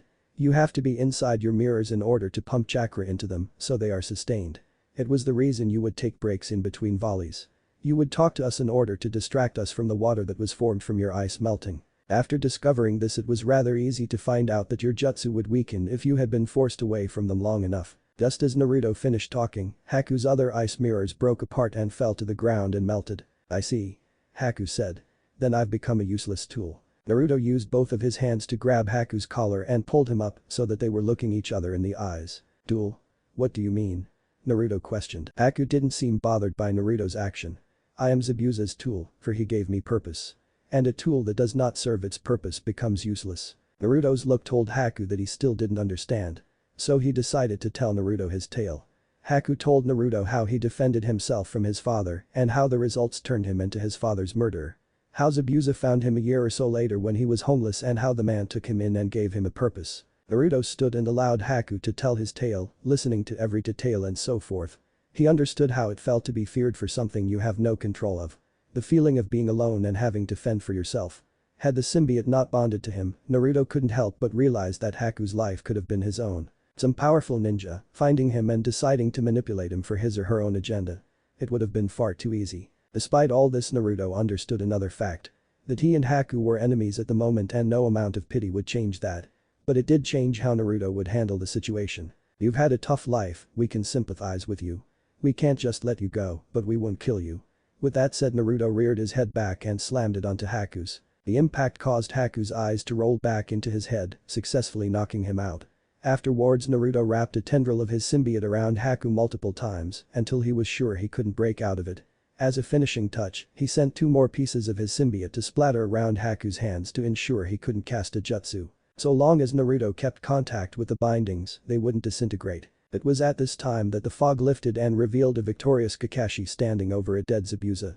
Team 10 and Sakura spirits rose as they could clearly see Kakashi and Naruto, but they weren't allowed much rest when a short man accompanied by nearly 100 hired thugs showed up. Naruto and the others began packing their stuff as they prepared to leave. Also making sure that his prisoner guest was still tied up. Haku simply fixed Naruto with a blank stare while this was happening. The man that showed up after the fight on the bridge was none other than Geto. Feeling confident that Zabuza and Haku had weakened the Konohinin enough so that lowly mercenaries could kill them, Geto decided to appear in person and watch. A fatal mistake, especially when he tried to make an exchange to Naruto for Haku. Naruto's only response was to tell the man to come over here and try, "You little bastard," followed by flipping him off. Afterwards, Geto ordered his thugs to kill them, only to find that while the Konohinins were outnumbered, they were not outclassed. Kakashi, while tired, had still been able to fight, and Sasuke had recovered enough to help. Team 10 had yet to see any real action and had also joined the fight in a fresh state. Naruto would admit that his fight against Haku had not been easy, but wouldn't say he was anywhere near being tired. Surprisingly, despite the number of men, it hadn't taken long for the nins to take out over half of them and scaring away the rest. Before Gato could attempt to leave, Naruto had cut the man off while still holding on to Haku. The small man had whimpered and begged for mercy, only to receive Naruto's twisted form of it. Setting Haku aside, Naruto easily picked up the small man and knelt so that one of his knees faced towards the sky, before slamming the man down onto it. Gato's back connected with Naruto's knee and a multitude of sickening cracks rang out, much to many of the genin's horror and slight nausea. Kakashi walked upstairs in order to check on Naruto. Opening the door, Kakashi instantly felt the glare Haku gave him, but ignored it. Naruto had told Haku all about what happened after his defeat. While Haku showed no emotion most of the time, Kakashi's presence evoked such hate that it almost rivaled Naruto's hate for Sasuke. "You about ready, Naruto?" Naruto nodded before picking up his travel pack and hoisting Haku's still bonded body over his shoulder. Once that was done, he joined his fellow ninja outside the house before they left towards Konoha. Asuma was still reliant on a crutch to walk around, though that would change once they returned to Konoha and had a good medic heal him up properly. While they walked, Naruto felt some of his team members staring at him. He turned his head to find that it was Sasuke, Kakashi and Shikamaru who were looking at him. "What?" Sasuke turned his head away and grunted, while Kakashi decided to ask a question. "What do you plan to do with your prisoner, and what is that stuff you've restrained him with?" Naruto nodded his head as he thought these were legitimate questions. "We plan to get him help. And the stuff around him is something we created." Kakashi waited for Naruto to add on and gave him a bored look when Naruto didn't. Instead of pressing on, he dropped the subject as past incidents revealed to him that Naruto wouldn't reveal what he didn't want to. Naruto gave Shikamaru a questioning look and the lazy nin looked away after saying, "Troublesome." Once Naruto no longer felt the stares, he concentrated on moving forward and questioning himself of how he was going to make his request to the Hokage. Chapter 4 Let the exams begin. It had been nearly a month since the events of Wave and Naruto made his way to the psychiatric ward of the hospital. Haku was in room 142 and Naruto was making his weekly visit. When Team 7 and Team 10 returned after their A-rank mission, Naruto waited till only he and the Hokage were the ones in the room when he made his request. It was a simple request: give Haku therapy so that hopefully he would one day be able to move on with his life. The Hokage only asked for one thing in return, and that was for Naruto to visit Haku's room at least once a week, a request that Naruto easily accepted. Signing in at the front desk, Naruto made his way down a hall before opening a door on his right. Haku registered the door opening and watched as Naruto came in, taking a seat on a chair nearby. "Hey Haku, how they treating you?" Naruto asked. Haku looked out of the window, ignoring Naruto's question. The feminine male's lack of attention didn't discourage Naruto, as this had been how Haku had become ever since Abusa's death. Only one person could get any emotion out of Haku, and that was hate for murdering the one he called master. "Yes, Scarecrow gave us forms to sign up for the Chunin exams this morning," Naruto said while smiling as he saw the angry look on Haku's face form at Naruto's new nickname for Kakashi. Ever since he learned that Kakashi had two healthy eyes, he changed his nickname for the man to something that would fit. In the end, he took the meaning of his sensei's name to create his new nickname, much to Kakashi's dismay. "If all goes well, we'll be Chunin soon." Haku still didn't respond, though he removed the snarl from his face. Naruto got up and walked over to Haku's chart. "Patient refuses to cooperate. We believe a Yamanaka would be more effective at helping." Naruto read off the chart. Naruto shook his head. "Haku, you don't want a Yamanaka searching through your mind. Once they find out that you killed your parents, they will want to discuss it with you." A frown appeared on Haku's face. "Why did you bring me here? Why did you ask your cage to put me here, to help me? We were hoping to give you a new start. Possibly a new life. What would you do without Zabuza?" Haku didn't hesitate with his reply. "What I want to do now? Die." Naruto let out a sigh before exiting the room. He had tried time and time again to help Haku only to receive either silence or a talk similar to the one he just had. Once outside, Naruto leapt onto the nearest building before making his way through Konoha. After swinging and leaping 2 miles, Naruto spotted Team 10 heading towards a barbecue restaurant. Seeing them, Naruto jumped to a building in front of them before using one of his tendrils to lower himself. Team 10 spotted Naruto and waved towards him. This had been another change in his life after the wave mission. Shikamaru had taken an odd interest in Naruto, and Ino had begun to see what Sakura saw. Choji took a bit longer to warm up to Naruto, as he was still sore over Kakashi's copy of Makeout Paradise being read out loud during their training. "Hey Naruto, what are you doing here?" Shikamaru asked. Naruto shrugged his shoulder. "Nothing much. We just got back from visiting Haku." Ino perked up hearing about the young man. "So any changes in his mood?" A shake of Naruto's head was all that was needed in response. Deciding to change the subject, Shikamaru spoke once more. "Troublesome. So, is Team 7 signing up for the Chunin exams?" Naruto nodded. As far as we know. Then again, Sakura could decide she isn't ready. "Want me to goad her into participating?" Ino asked. "Thanks, but no. If Sakura decides she isn't ready to participate then we won't push it. Ino shrugged her shoulders. It's your call. Well, we were about to eat. Feel like joining us? Naruto gave a nod and followed them in. Once done eating, Naruto began heading home as he saw nothing else to do. As usual, a meal with Team 10 involved fighting over food portions as the Akamichi had begun shoveling the food into his mouth the second he thought it was done. Naruto and Choji had almost gotten into a fist fight over the last piece of grilled beef. Just as the thought of slamming the large kid's face into the grill occurred, Ino intervened and ate the last piece. The fact that she had taken the last piece had shocked both teens to the point that they hadn't been able to react in time before she swallowed it. Taking his mind off the meal he just had, a fen-surrounded street caught Naruto's attention. There he saw two Chuninins and his teammate Sakura with a few kids. One of the Chunin, a 15-year-old male, wore what appeared to be a black one-piece ninja suit with a cat-like cowl over his head, while purple war paint crisscrossed over his face. On his back is a bandage contraption and he held one of the kids off the ground by the scruff of his shirt. The second Chunin was a female around the same age as the first that wore a light purple off-the-shoulder garment that went down to her knees, while what appeared like a full-body mesh covered her exposed shoulders and stopped at her thighs, with one of the legs going a bit further than the other. A red sash wrapped around her waist and a large folded fan was wedged between her back and her sash. Her hair was a sandy blonde and was put in an interesting style of 4 bushy ponytails in the back, while 2 bushy bangs stopped at her teal eyes. You have to admire a deadly woman with style, thought Naruto. As Naruto watched what happened from his comfy spot on the roof, his only real question was how he was going to intervene. Sneak up behind the pair and scare the hell out of them, or jump down in front of them and scare them nonetheless. A look at their headbands helped Naruto's decision. Must be here for the Chunin exams, better not show anything I don't want them to know. Kankuro, let's go, we're going to be late. Said the blonde Chunin. Kankuro just waved her off. Just a second, Temari, I want to teach this kid a lesson. Sakura was going to make another attempt to defuse the situation when the little kid began yelling. Do you know who I am? I'm the grandson of the Hokage. I don't care who you are, kid. You don't go around bumping into others without apologizing. Kankuro replied. No one saw the slowly growing shadow that appeared in front of Kankuro. Naruto didn't even try to make his landing soft and instead purposely hit the ground as hard as he could. A spider web of cracks appeared beneath his boots and Kankuro fell on his ass from the surprise. Naruto ignored the makeup-wearing nin and looked at the small boy. Orochimaru.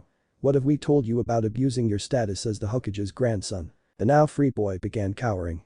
That if you ever see caught me doing it again, why you wouldn't just dangle me over the Inuzuka hound's pen as you did the last time and would throw me in, CC covered in bacon. Good, now why shouldn't we keep our promise?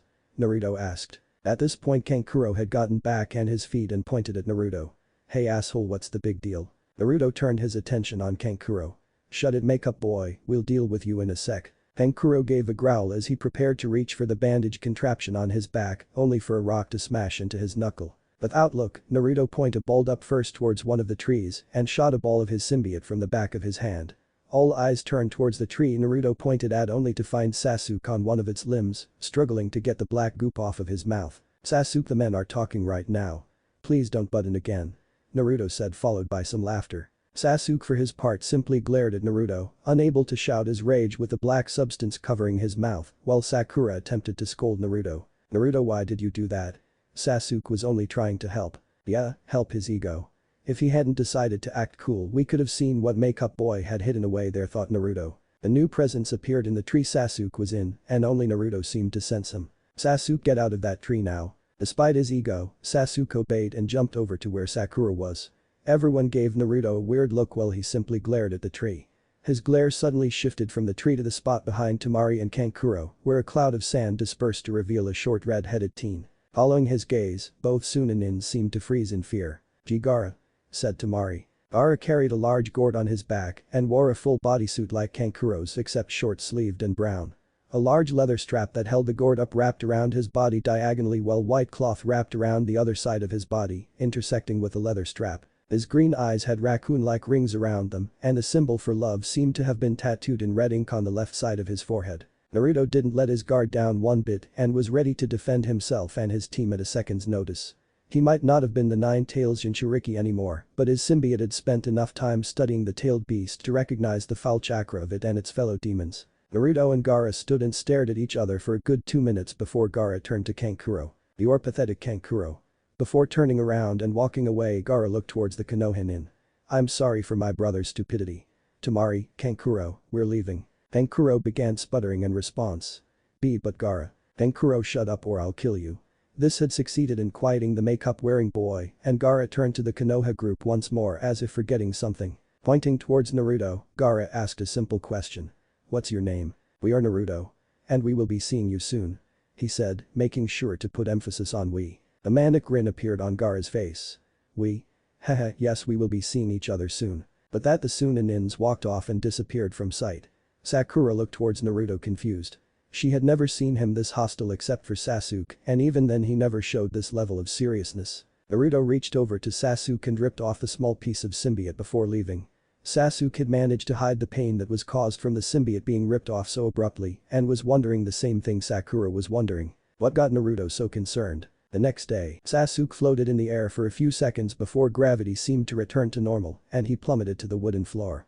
At the last second, Sakura appeared beneath him and broke his fall. On the wall across from them, Naruto sat stuck to the wall and focused on the one responsible for Sasuke's fall. A teenage boy only a year older than Naruto stood in a green skin-tight bodysuit with orange leg warmers and bandages wrapped from his knuckles up to his forearm. His black hair was in a bowl cut while his eyes took on a circular fashion and his thick eyebrows hovered above them. His name was Rock Lee and he had just beat Sasuke in 3 moves. The only thing that had stopped him from knocking Sasuke out and truly claiming victory was a pinwheel that had been thrown at one of the loose bandages and pegged it to the wall. They had been heading to the room where the first part of the Chunin exams would be held when Rock Lee had stopped them and challenged Sasuke to a fight. Sakura had been worried about the time they had to arrive and Sasuke had confidently said that the fight would only take 5 minutes. Yeah. 5 minutes to get your ass handed to you. The turtle suddenly appeared next to Lee and soon a bizarre scene began as an older carbon copy of him appeared on top of the turtle. At first Lee was punished and then the two began some weird hug. We get that it's weird, but why do Sakura and Sasuke seem so disturbed? Thought Naruto as he was oblivious to the genjutsu behind Lee and the new man. After that fiasco they arrived in front of the designated room and found their sensei waiting for them, only to be told that if Sakura hadn't decided to join, then they wouldn't have been allowed to continue. Which Naruto thought was hilarious by the fact that if she didn't Sasuke would have gotten his ass kicked for nothing. Once their talk with Kakashi was over they entered the exam room. Instantly everyone in the room turned their gazes towards them. Naruto simply brushed off the stairs and instead watched how Ino leapt onto Sasuke's back, much to his and Sakura's displeasure. How can he not like the feel of a woman pressing onto him? Naruto asked out loud. Because it's troublesome. Shikamaru stated. Turning around, Naruto saw Choji and Shikamaru standing nearby. Naruto let out a chuckle before waving them over. Glad to see that it wasn't too troublesome for you to come. Shikamaru shook his head. Oh, it's troublesome alright. It's just more troublesome to deal with the repercussions of not coming. Naruto let out a laugh. Typical. 3 new presences approached the group and Naruto smiled as he saw Shino, Hinata and Kiba. Well Shino, it's been a long time since we've seen you. How have things been? Shino fixed his sunglasses before answering. Depends on how you look at it. Peaceful would be a word to describe it yet dull fits just as well. Hinata blushed as she began to speak. How have you been Naruto? Naruto shrugged his shoulders. Things could be worse. Gotta say, life's been good for us. The other rookie genin began to be drawn towards Naruto conversation. Kiba saw all the other rookie genin and decided to boast. Well looks like we're all here. Too bad for you guys we're going to win this. Sasuke let out a HN. Before making his reply. Like we'll lose to you. While the rookies were conversing, Naruto was looking around the room and noticing all the other participants were beginning to stare at them. One guy wearing purple pants and a matching sleeveless shirt over a white short-sleeved shirt. He wore round circular glasses and his hair was grey with 2 bangs hanging over his leaf head and the rest pulled into a low ponytail. You guys should quiet down. You're bringing too much attention to yourself and that's not good. Especially for rookies fresh out of the academy like yourselves. Said the glasses-wearing genin. Who are you? Asked Sasuke. The glasses-wearing genin chuckled. I'm Kabuto, but that's not what you should be worrying about. Take a look behind you. The genin stopped talking and turned their attention to the rest of the room and saw what Naruto saw. The attention seemed to unnerve them, while Naruto didn't even seem affected. Almost everyone here is nervous about the exams, so quiet down. Then again I can't blame you clueless rookies, you kinda remind me of how I used to be. Kabuto, is this your second try at the genin exams? A nervous scratch of his head was his first response. Actually this is my 7th. There are 2 exams every year, so this is my 4th year trying. Naruto raised an eyebrow at this, but decided not to comment. Wow, then you know a lot about these exams. Sakura stated. Kabuto nodded. That's right. Here, take a look at these. He said as he pulled out a deck of cards. Pulling one of the cards out, he placed it on the ground before rotating it with his finger and pumping chakra into it. These are my ninja info cards. I have over 200 cards with info on every ninja. 4 years of data. He stopped spinning his card and a puff of smoke appeared and dispersed to reveal a card showing a chart of ninja villages and their statistics. Kabuto then began to talk about the different villages and mentioned a recently started village known as the Sound and stated that not much was known. Sasuke decided to step forward. Do you have any info on Gaara of the Sand and Rock Lee of the Leaf? Seeing as you know their names, it shouldn't be too hard to find them, though I should warn you that not all the data would be perfect. Pulling out the 2 cards, Kabuto proceeded to pump chakra into them till their data was visible and explained their info. Naruto gave Kabuto an odd look. Something isn't right. We understand why he would have information on old participants. But why does he have information on participants that have never taken the exams? Naruto decided to test something. We'd like to see the information on Naruto Uzumaki of the Leaf. Everyone gave Naruto an odd look and Kabuto was beginning his procedure. When the card let off a little smoke, Naruto's hand snatched it off the ground before anyone could see it. What the hell? There's no way he should know this. This information shouldn't be this accurate. The data on the card displayed Naruto immunity to Genjutsu and listed his camouflage as a jutsu. Naruto's many escapes from Anbu and other official ninja was stated as well. Various other pieces of information was on the card that, while true, Naruto never openly showed it or even revealed it, except to the Hokage. The Hokage most likely made a report of his skills and hid it in his desk. So how did Kabuto get a hold of it? Everyone waited for Naruto to reveal his card, but instead he pocketed it in his jacket and walked away. I guess I won't be getting that card back. Kabuto stated. Naruto suddenly sensed 3 people quickly pass by him and head straight towards Kabuto. He did nothing and watched as the Sound Nin attack. One boy threw 2 kunai at Kabuto's feet, an obvious distraction as another teenage boy with bandages dashed forward and swung his fist in a hook. Kabuto dodged this only to fall over and puke. Luckily everyone was too focused on Kabuto to notice the grimace that formed on Naruto's face. When the Sound Nin swung his arm and the contraption let off a high-pitched whistle. Naruto felt his skin crawl, or to be more specific his symbiote. The sound wasn't strong enough to really hurt him, just sting. Naruto knew he had 2 weaknesses that revolved around his symbiote. Fire, which was his lesser weakness, and high-frequency sounds, his larger weakness. Shortly after the attack, a loud voice boomed over the room and several Konoha nins appeared in front of the room. Quiet down, you bastards. I'm Marino Ibiki, the examiner for the first part of the exams. Said a black trench coat wearing nin. The genin had been randomly placed at desks in the room and each handed a written test. Ibiki explained the rules before giving them the go-ahead to begin. 10 minutes into the test, Naruto had already discovered the hidden meaning in Ibiki's words and soon turned his test over. The next second Naruto jumped from his desk to the desk in front of Ibiki, standing in a squat in front of said man, so they were at eye level. The Chunins in the room all tried to move, but Ibiki's raised hand told them to do nothing. All the genin stopped working on their test and watched as the 2 in the front of the room simply stared at one another for what seemed like forever. Sasuke and Sakura were too shocked at their teammates' actions to even form thoughts. He had done some brazen acts before, but never something like this. After a while Naruto's mask seemed to grin. Does this count as an offense to your rules? Ibiki returned the grin. Well, seeing as I don't have the answers, I don't think so. If you chose to waste your time, that's your business. It's a good thing we're done then, isn't it? Naruto stated. How'd you finish so quickly? Ibiki asked. Naruto snickered. Cheated. A few genins simply looked at Naruto dumbly, especially his teammates. Did he just admit to cheating? Was the collective thoughts. Ignoring the stares at his back, Naruto continued. You know the old man once threatened us with you. Ibiki raised an eyebrow. Old man? The Hokage. He promised that if we didn't calm down when we were young, he'd set up a meeting between me and you. You're Naruto Uzumaki, aren't you? Ibiki asked. A nod was his response. Well, I've heard plenty about you. Have you heard that we don't play other people's games? Naruto asked, his voice full of mirth. I've heard that you like to step on some toes. Naruto chuckled. More like stomp. Some of the Chunins began calling names and removing genins from the room as they had been caught cheating 5 times. Naruto gave a brief glance behind him before continuing his talk with Ibiki. We've heard that you're an interrogator. Got any more scare tactics other than the ones you've presented so far? Ibiki just grinned. Sure, maybe you will get to experience some of them when you screw up in the future. Highly unlikely considering we've never been caught unless we've allowed ourselves to. Naruto stated. One of the Chunins threw a kunai at a genin's test paper. That's 5 times, you and your team are disqualified. What, do you at least have proof that I cheated? Yelled the genin. Suddenly the Chunin appeared next to the genin and slammed him against the wall while saying a few condescending words. Naruto shook his head. You know he has a point. If you're going to accuse him of cheating, you should at least have proof. It would only be right that the Chunin set an example for us genins. Another Chunin disappeared before everyone's eyes and appeared next to Naruto, hoping to repeat the action of his colleague. Unfortunately, as he made a grab for Naruto, the blonde genin ducked at the last minute, allowing the Chunin's grab to pass over him. Without missing a beat, Naruto's hand grabbed the back of the Chunin's head and slammed it into the desk, knocking him out cold. Speed doesn't mean anything if you are predictable. So Ibiki, does that count as an offense? Ibiki chuckled. I guess I should count that as strike one. Looking around the room, Ibiki began noticing how several of the genins were sending Naruto cautious looks. He began rubbing his chin as he thought over Naruto's actions. I know enough about you, Naruto, to know you're not stupid. So why have you been doing this? A few more minutes of thinking and Ibiki openly laughed, confusing many in the room. I can't believe what you did. So simple, yet effective.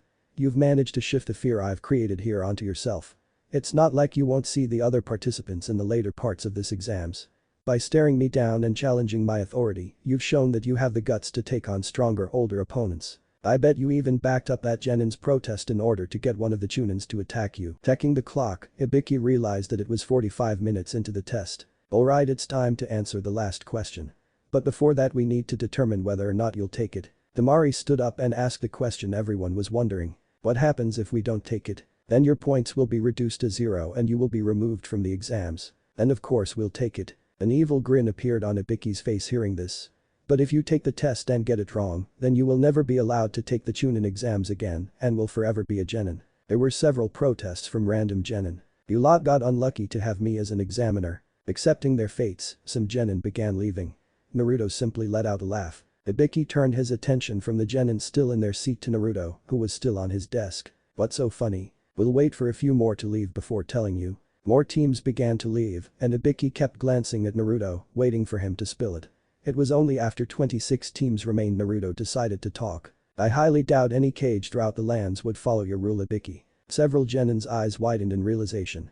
A quick scan through the room showed Ibiki that no one was leaving. He smirked before shocking many by congratulating them. Naruto ignored Ibiki's explanation of the exam and the meaning behind it.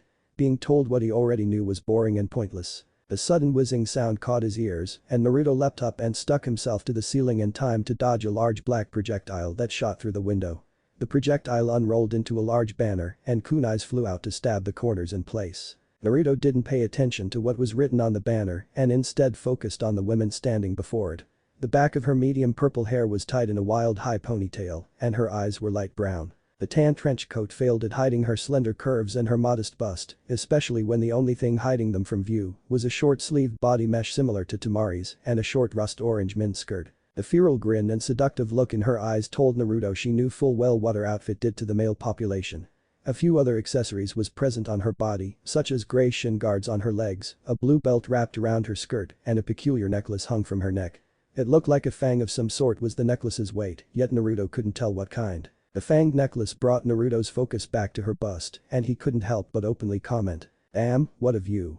He whispered. Despite his whisper, the woman known as Anko heard him and looked up to see Naruto with his back towards the ceiling, using his hands and feet to stick to the surface. Like what you see? She asked in a slightly seductive tone. Naruto only nodded before an alarm went off in his head and he proceeded to disappear from his spot as a few kunai took his place. Anko looked over to a corner of the room and gave Naruto a grin that promised pain. Here's a warning to any teenage boys with raging hormones. I hate perverts. Ibiki watched with much amusement as Anko led the group of genins away. Walking around the room, he began gathering the tests. Picking up one of the tests, he saw Naruto's name on it. A blank look formed on his face. That little bastard didn't even answer a single damn question. After Anko had given her warning and led the group out to a fenced area, she began to explain the objectives and rules of her exam, much like Ibiki did.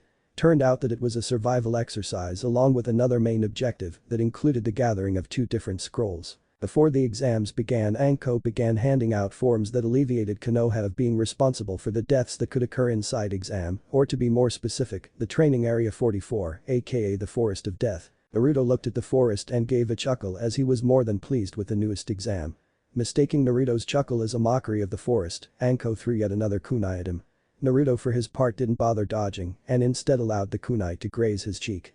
A small sliver of blood spilled from his slashed mask but was soon removed by Anko. It's carefree guys like you that end up spilling that delicious blood all over my forest. Anko stated. Naruto felt a shiver crawl down his spine. The shiver wasn't from fear, rather it was from excitement. While he predicted that Anko would appear behind him, he never sensed her, nor did he expect her to clean the blood off his cheek using her tongue. Wow, that was rather hot, he thought as he began to notice other things, such as the closeness of her body and her breath tickling his ear. Anko suddenly shifted her body so that she brandished a kunai towards a grass nin behind her. The grass nin was an odd one, odd because her tongue had stretched to unbelievable lengths, which held Anko's thrown kunai in it. "You shouldn't sneak up behind me," stated Anko in an overly friendly voice. The grass nin chuckled. "Sorry, but I just wanted to give your kunai back, it cut my hair. And I love the sight of blood." Anko forced a friendly smile. "Thank you, quite a bloodthirsty bunch we have this year." Afterwards Anko left and Sakura walked over to Naruto. "Geez, she's such a weirdo." "You alright, Naruto?" Naruto was still watching Anko walk away. "We like her." Sakura shook her head and only sighed. It would only be natural for Naruto to like someone as odd as their present examiner. Once everyone had turned in their forms, each team was guided behind a curtain before being given their scroll and guided to a gate. While they waited, Sasuke decided to try and gain authority. "Alright, I'll hold onto the scroll. We should focus on at least reaching the halfway point first and then set up an ambush. We have no problem with your plan, but we'll hold onto the scroll," said Naruto. Sasuke held onto the scroll of heaven tightly, obviously not prepared to give it up. "I'm the strongest all around in this group, Naruto. You might have me beat a taijutsu, but you have no jinjutsu and your ninjutsu is academy basic. If the enemy were to discover that I had the scroll, I'd be able to defend it better." Naruto was about to argue, but Sakura chose to step in. "We have to be able to trust each other. How else are we going to get through this? We trust Sasuke to save his own ass when the going gets tough and you to help him in his time of need," said Naruto. Sakura flinched at the way Naruto saw her.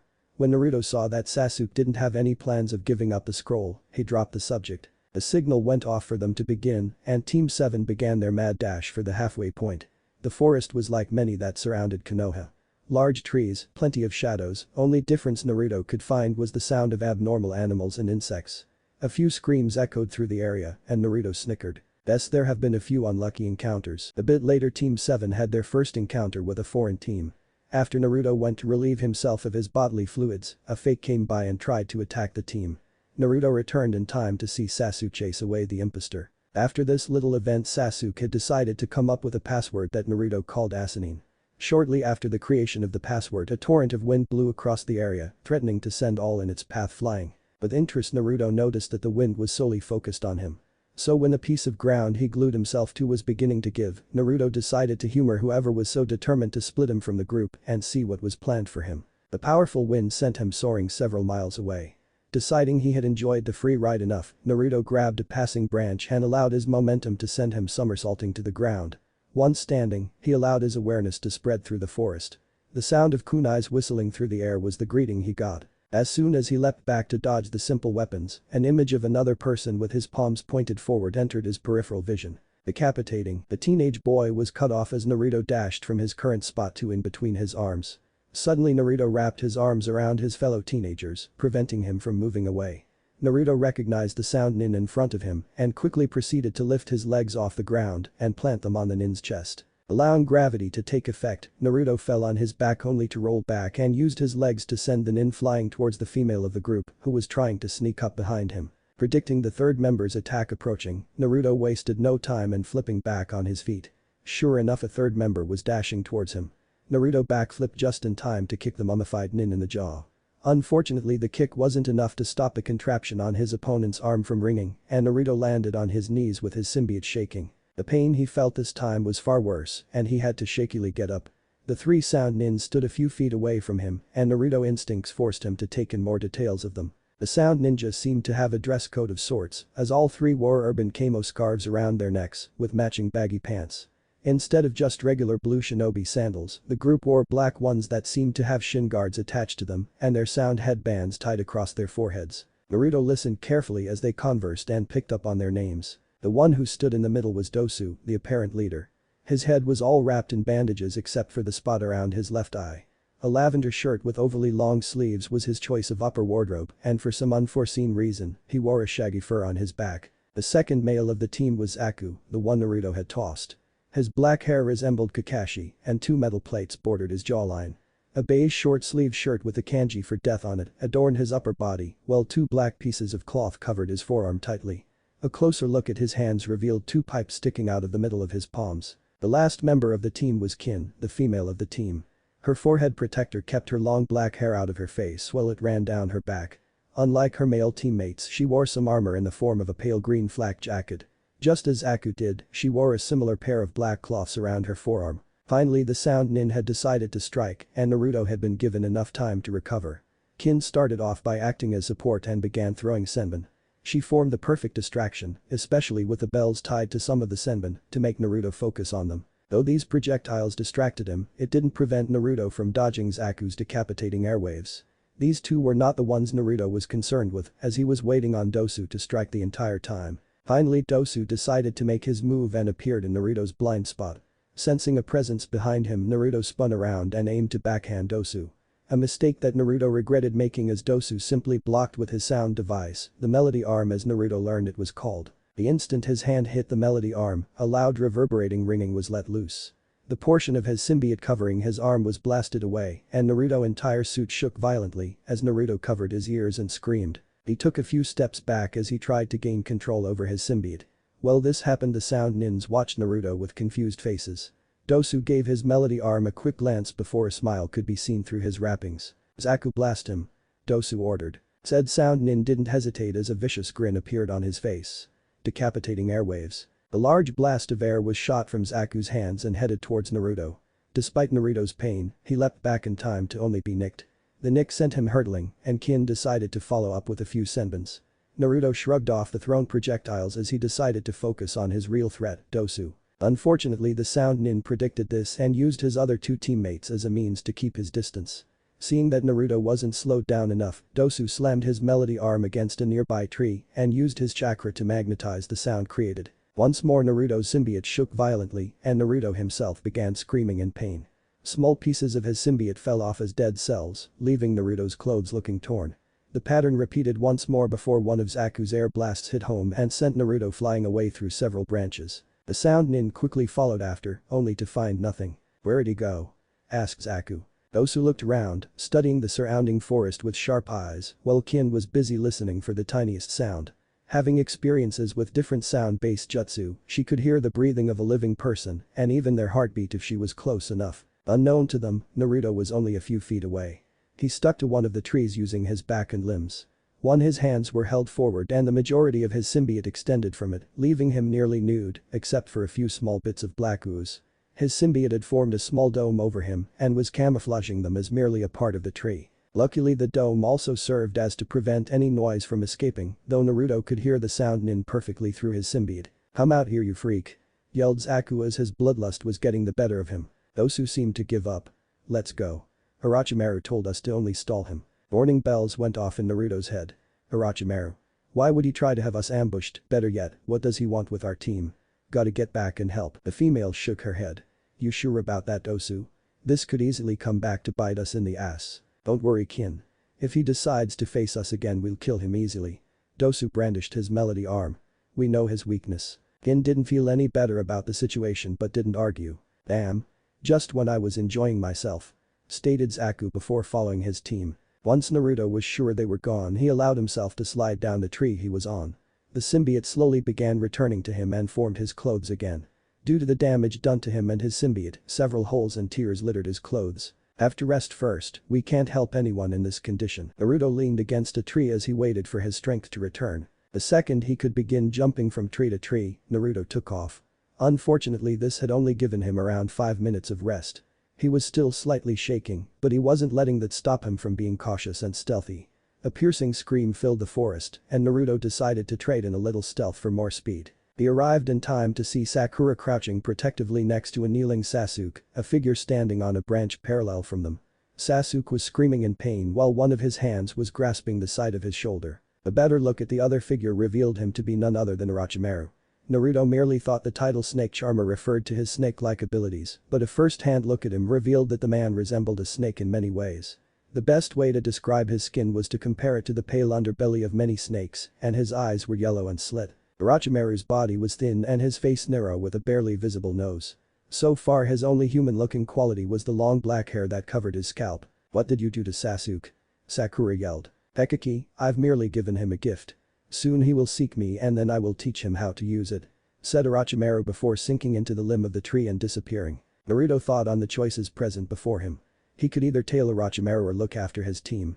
Looking down at Sakura, he couldn't help but feel for her. She looked helpless, and the realization that dawned on her face only increased her grief. Despite this, he felt that tailing Orochimaru was more important. He hated leaving her like that, but he trusted her enough to protect Sasuke. But that thought in mind, Naruto left. Despite having disappeared, Orochimaru wasn't untraceable. Naruto jumped from tree to tree soundlessly as he followed the sound of the snake charmer slithering from tree to tree. By now he and his symbiote had recovered from the sound attacks, and Naruto could move once more without worry. Naruto made sure to keep a distance from Orochimaru without losing him. Some would wonder how an S-rank missing nin could not detect a genin such as Naruto. The secret behind this mystery was once again because of the symbiote. It couldn't just make Naruto soundless, but it did give him a sensitivity that allowed him to feel the different temperature degrees that flowed from spot to spot. Much like a bird used pockets of hot air to fly, Naruto would use these same pockets to move through more quiet as the warmer air molecules passed around him with more ease than cooler ones. This alone didn't allow Naruto to travel silently, but it did help give him an advantage over others. Naruto suddenly stopped when a new figure entered his vision. Anko? Sure enough, the purple-haired proctor stood on one of the thick tree limbs.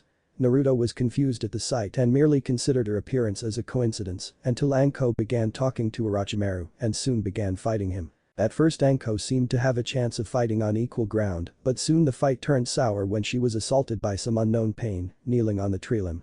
The similarity between how Anko was in pain in front of him and how Sasuke was moments ago wasn't missed by Naruto. He cursed as he moved closer to the two and prepared to strike. When he tailed Orochimaru, he hadn't planned on fighting the missing nin. Naruto was confident in his skills, but he wasn't stupid enough to think he could actually take on a ninja of Kakashi's caliber or above. He had merely wanted to tail him and report his findings to the Hokage. The tree limb above Orochimaru's and Anko's was Naruto's current position. As if preparing to jump to another tree limb, Naruto ran towards the edge of the limb before jumping. While still midair, he shot a line of symbiote onto the tree branch he had just jumped from. The line stuck and instantly stretched as Naruto hovered in the air for a few seconds before gravity took effect. Orochimaru had heard the sound of air being displaced but hadn't reacted in time before Naruto thrust both of his feet forward and kicked him off the large branch. Anko's eyes widened as she recognized Naruto. "What the hell are you doing here?" Anko growled out between gritted teeth. Naruto ignored her question as he was more focused Orochimaru was. He couldn't see him, but he knew better than to assume that Orochimaru would leave after only one kick. Several snakes extended from a bush of leaves and wrapped around Naruto's torso. Orochimaru had tried to pull Naruto off the tree limb, but the chakra on his feet kept him glued to it. A quick spin of one of Naruto's hand had gathered all the snakes in his grip. He thought about using his superior strength to yank Orochimaru, but threw the idea away in favor of ripping the snakes apart. Naruto wanted to stall Orochimaru, and trying to fight the man in an obviously lost battle wouldn't help. A piece of bark a few steps away from Naruto began morphing, and Orochimaru rose from the limb. "So tell me, Naruto. Did you enjoy the welcoming party I sent you?" said Orochimaru, a smug sense of amusement filling his voice. "Your guests were most unwelcomed. And we plan to make you pay." Naruto replied with partial anger. He could only blame Orochimaru for setting up the hornet's nest, it was himself who knew of it and decided to kick it regardless. His main concern at the moment was to make Orochimaru believe he was just an angry genin. Hopefully the image would make Orochimaru not take him seriously. The snake Sannin turned into a blur and Naruto tilted his body just in time to dodge a two-finger strike to his shoulder. Orochimaru's assault didn't end there as he followed up with several more kicks and strikes. Naruto stayed on the defense, hoping to be able to throw in a counter-strike, but with how odd and unpredictable the strikes were he was finding himself unable. An overpowered sweep kick left Orochimaru open and Naruto flipped forward, slamming his heel on top of Orochimaru's skull. Naruto wasn't surprised when a long tongue suddenly wrapped around him, especially with how Orochimaru's body in front of him turned to mud. Lifted off the ground, Naruto was brought to a branch higher up and met face to face with the real Orochimaru. "You did better than I thought you would," Orochimaru admitted as he began performing hand seals. Not wanting to find out what the hand seals were intended for, Naruto began trying to rip the tongue off of him.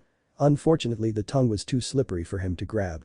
Feeling himself brought closer to Orochimaru, he looked at the man and watched as the Sannin's digits were covered purple flames. The hand was thrust forward and connected with Naruto's stomach. A blinding pain was expected by both parties, and Naruto was surprised that the worst that happened was having the wind knocked out of him. He looked down at the hand that was still connected with his stomach and waited for something else. "That should take care of the 9 tails," Orochimaru stated with a chuckle. With Naruto staring at his hand, Orochimaru was unaware of Naruto's consciousness and was unprepared when Naruto acted. Two hands clamped down on his shoulders and a knee slammed his mouth close, causing his teeth to sever his elongated tongue. With the tongue severed, Naruto began falling towards the forest floor. He used his freedom to remove the no longer living bindings and shot out a tendril of symbiote. His thread carried him to a nearby tree where he immediately hid himself. Orochimaru's curses could easily be heard, how he wasn't dying from blood loss was beyond Naruto. "I will get you for this, you damn brat. Fortunately for you, I don't have any more time to play, but know this, we will meet again and I will make you suffer." Silence filled the air and a few minutes passed before Naruto began making his way back to Anko. He did not find her on the branch he originally saw her on and instead found her on the forest ground. He dropped down and landed in front of her, causing her to jump into a sluggish fighting style before she recognized him. "Geez, don't just surprise me like that," she said as she dropped her stance. Naruto couldn't help but chuckle. "We apologize for scaring you." Anko scoffed. "Don't kid yourself, you didn't scare me." "So what happened with Orochimaru?" "He retreated. We assume you've warned Anbu considering you decided to take him on," Naruto stated. Anko nodded in response and was going to explain the situation when a thought occurred to her. "Hey. Where's your team?" "I left them back a mile or so. Decided that tailing Orochimaru was more important than this exam," Naruto replied. "Look, you should get back to your team." Orochimaru mentioned doing something to Sasuke. "Chances are he's in no condition to fight and with you here that only leaves bubblegum to protect him," Anko stated. Naruto laughed at Anko's nickname for Sakura. "Sure you'll be okay on your own?" Anko raised an eyebrow. "What, you concerned about me?" "We don't know how bad the pain that mark on your shoulder causes, but from our point of view, it isn't the most pleasant," Naruto pointed out. She unconsciously raised her hand over her curse mark. "I'm okay, you should worry about yourself. You're hiding it well, but I can see that you're favoring your right side. We'll be fine in a few minutes." Wasn't able to dodge all of his attacks. "You sure you'll be okay?" Anko gave a short laugh but haughty laugh. "I'll be fine. I'm a Takebetsu Jonin, a little pain in my neck isn't going to leave me defenseless." "In that case we guess we'll see you at the tower," said Naruto before leaping away, leaving no sound to indicate he was even there. Chapter 5. End of the second test. Hiding under the roots of an enormous oak tree was one of the few places Sakura ever expected to find herself. Doubt swept over her as she watched over Sasuke's unconscious body, and she couldn't help but remember what Naruto had told them before his disappearance. "We trust Sasuke to save his own ass when the going gets tough and you to help him in his time of need." How true those words were, Sakura thought. After Naruto had been literally blown away, Orochimaru appeared and proceeded to attack them. Once Sasuke discovered that they stood no chance of winning, he tried to offer the scroll of heaven as a trade for their lives. Sakura would never forget the mixture of fear and anger etched on Sasuke's face as he pulled out an obvious fake scroll with Naruto's signature on it. Not that it mattered as Orochimaru made it clear that he had no interest in the scrolls. Once the snake Sannin finally did leave, Sakura found herself carrying Sasuke to their current hiding spot. After she had laid Sasuke on the earthen ground in a comfortable position and placed a wet rag over his forehead, she proceeded in setting up traps around the perimeter. It was only after she had finished ensuring that she and Sasuke would be fine that Naruto entered her mind. Naruto was right. "I took care of Sasuke without even thinking if he was okay or even alive. Is he okay?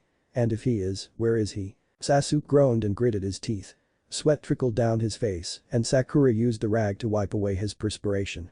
She squeezed a mixture of warm water and sweat from it before damping it with some of the cool water from her canteen. With her rag in a more suitable condition, Sakura placed it once more onto Sasuke's forehead. Before putting her canteen away, she took a much-needed sip of her water. "Please be okay, Naruto." The Forest of Death was indeed a vast training field, something Naruto was growing to dislike as he leapt and swung from tree to tree. He had hoped that finding Sakura and Sasuke would be a simple task of retracing his steps, but the thousands of similar trees and vegetation left little indication of where he was or where he was going. The only real key marker was the large tower located in the forest, and that was only because of the fact that it was located in the middle of it. Another thing that impeded his search was the several other genin teams and overgrown wildlife. He had already chanced upon a few foreign teams and didn't want to start an unnecessary fight. Especially with how the gathered fatigue from his previous 2 fights was beginning to set in. If Naruto had to judge, he'd say he had one good fight left in him before he would need to rest. His vision suddenly became unfocused and he felt dizzy.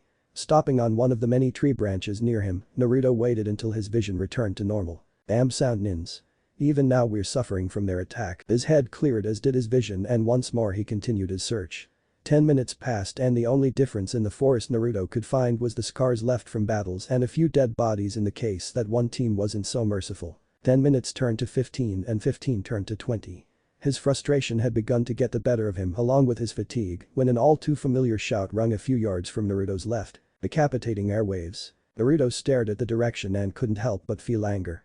He began turning away as he hoped to think logically instead of letting his anger dictate his actions, but stopped when he recalled that the sound team was Orochimaru's minions. It wouldn't be too far of a stretch to say that the sound nins would be ordered to attack his team, especially with how Orochimaru's anger was now directed upon him and his previous interest with Sasuke. We best at least check. Naruto whispered to himself. Landing on a nearby branch, Naruto studied the scene before him. Naruto's only guess was that God decided to smile upon him as he found Team 10 defending Sakura from Dosu and his teammates. A closer look revealed Rock Lee laying unconscious a few feet from Sakura. The fact that his back was facing her was a nice hint that he was protecting her as well. Team 10 had the sound nins distracted, something that Naruto would take full advantage of. He made his way closer to Dosu and prepared his sneak attack. While he stalked across the branches, Naruto couldn't help but notice how still the sound nin was, or the fact that he was mimicking Shikamaru. A better look at the ground cleared that question. Oh, it seems Shikamaru has him ensnared. Well, that just makes things all the easier for us, Naruto thought with a laugh echoing in his mind. Ino had succeeded in using her family's jutsu, invading Kin's mind and took control. Reaching into Kin's pouch, she retrieved a kunai and placed it at the girl's neck. Alright, if you don't want your teammate killed you'll give up. Ino threatened. Dosu, who was still trapped in Shikamaru's shadow, merely glanced over at the now possessed Kin, and Zaku looked over confused once he had successfully defended himself from Choji. Neither seemed to care that their teammate was seconds from slicing open her own neck, a fact that made Ino nervous. Hey, you guys listening? Give up now or else. Ino said as she brought the kunai even closer to Kin's neck. Dosu moved his gaze away from Kin and towards Shikamaru, only to move it once again towards Zaku after a few seconds. Do it. Dosu's words caused Zaku to grin and unnerve Shikamaru. Seeing Zaku raise one of his hands and point it towards Kin caused the lazy genin to shout out a futile warning. Ino, watch out. He cursed as he not only watched Kin's body be sent hurtling into a tree, but for his shadow possession to release Dosu as well. The now free sound nin immediately went to charge Shikamaru, but a strong grip on his forearm prevented him from moving. Dosu turned his head to see a grinning Naruto. You again. The shock of seeing Naruto wasn't enough to prevent Dosu from trying to retaliate. He instantly went to strike his melody arm, only to have Naruto grab that arm as well, mimicking the grip of his other arm. Sorry, but we don't intend to let you hurt us again. Naruto said, increasing the strength of his grip to ensure Dosu couldn't escape. Sakura saw Naruto and couldn't help but smile. Thank God. Shikamaru smiled at seeing Naruto as well, but frowned when he saw Zaku point one of his hands toward Naruto. Oh no you don't. Said Shikamaru as he performed his shadow possession jutsu. Zaku's hand suddenly shot up and released two loud blasts of pressure. What the hell? Zaku yelled. Naruto nodded towards Shikamaru. Thanks Shikamaru, we'll quickly take care of this. Shikamaru nodded and replied through grit teeth. No problem, just hurry up. It's too troublesome to keep him still. Dosu struggled to break free from Naruto's grip but found himself lacking the strength to do so. The wicked grin Naruto's mask seemed to make only fueled his attempts to break free. Naruto slammed his head against Dosu's, momentarily stunning him. Have you ever heard the saying never hurt what you can't kill? We don't plan on making the same mistake. Naruto stated before placing one of his feet against Dosu's chest. And we don't plan on letting you keep these devices. He added. Dosu quickly caught onto Naruto's plan as did Shikamaru and the others, much to their collective horror. No don't. Naruto didn't know whether it was Dosu who yelled the protest or one of the others, but that didn't matter as the words were quickly replaced by Dosu's agony-filled scream. Two useless bloody appendages were dropped from Naruto's hands, and he made his way to Dosu's armless form as he flailed around helpless with blood quickly spraying from the nubs that remained of his arms. Sakura's complexion nearly turned as bone white as the two splinters that jutted from Dosu's nubs. The image before her seemed to burn its way into her mind and she couldn't bring herself to look away. Blood covered much of the ground and was clearly visible on Naruto's hands as small droplets fell from them. Despite the nightmarish picture before her, Sakura wished she could mute out the scream she continued to hear even more. Please. Please just put him out of his misery. Team 10 wasn't faring any better than Sakura. Shikamaru was lucky enough to be too busy holding Zaku in his shadow to focus on Dosu, but his pain-filled screams got to him. Ino had let go of her hold on Kin and returned to her body, hoping that she wouldn't wake up while the sound nin still suffered. Naruto's action seemed to affect Choji most as his kind heart couldn't handle what he witnessed. Bending over, the Akimichi released his stomach's contents. Surprisingly, the one who seemed least affected by this was Dosu's own teammate, Zaku. The look on his face wasn't of horror or disgust, but surprise. Didn't think any of these tree huggers had it in them, he thought morbidly. Naruto had finally reached Dosu. He simply placed one of his boots on Dosu's throat, slowly adding pressure and choking him. A quick jerk of his foot was all Naruto needed to end the Sound Nin's life and silence him forever. Zaku didn't have much time to think afterwards before Naruto appeared behind him and knocked him out. Luckily for Shikamaru, he had let go of Zaku's shadow just in time for Naruto's balled fist to slam over the pressure point at the back of the Sound Nin's neck. Naruto wasn't allowed to relax despite both Zaku and Kin being unconscious. It wasn't the morbid stares his fellow Leaf Genin were giving, nor was it Lee's teammates watching over them. No, it was the dark chakra that was now floating around the now conscious Sasuke. Following Naruto's gaze, she soon found Sasuke standing a foot or so behind her. She was glad to see that he was awake, but the weird flame-like markings that covered over half of his body and the visible purple chakra unsettled her. "Who did this to you?" Despite the concerned question Sasuke asked, Sakura couldn't help but feel the malice behind it. "The Sound Nin attacked us while you were unconscious." But it is okay, Naruto and the others protected us." At the mention of Naruto's name, Sasuke's anger grew and his focus shifted from Sakura to Naruto. Reaching into one of his pouches, he produced the fake scroll of heaven. "This your idea of prank?" Sasuke growled out. Naruto only returned Sasuke's glare. "What, you angry that your bargaining chip wasn't available?" He proceeded to pull out the real scroll of heaven, an act meant to mock Sasuke. Sasuke's anger rose and he threw the fake scroll at Naruto. The fake scroll was batted away and Naruto leapt to the side in time to dodge Sasuke's rushed kick. "Never thought we'd use the last of our strength to defend ourselves from Sasuke," thought Naruto as he fought back. Sakura watched in confusion and fear as her two teammates fought. It just seemed like no matter what happened something horrible seemed to follow. Naruto showed up to protect her, only to traumatize her with one of the goriest kills she'd ever seen.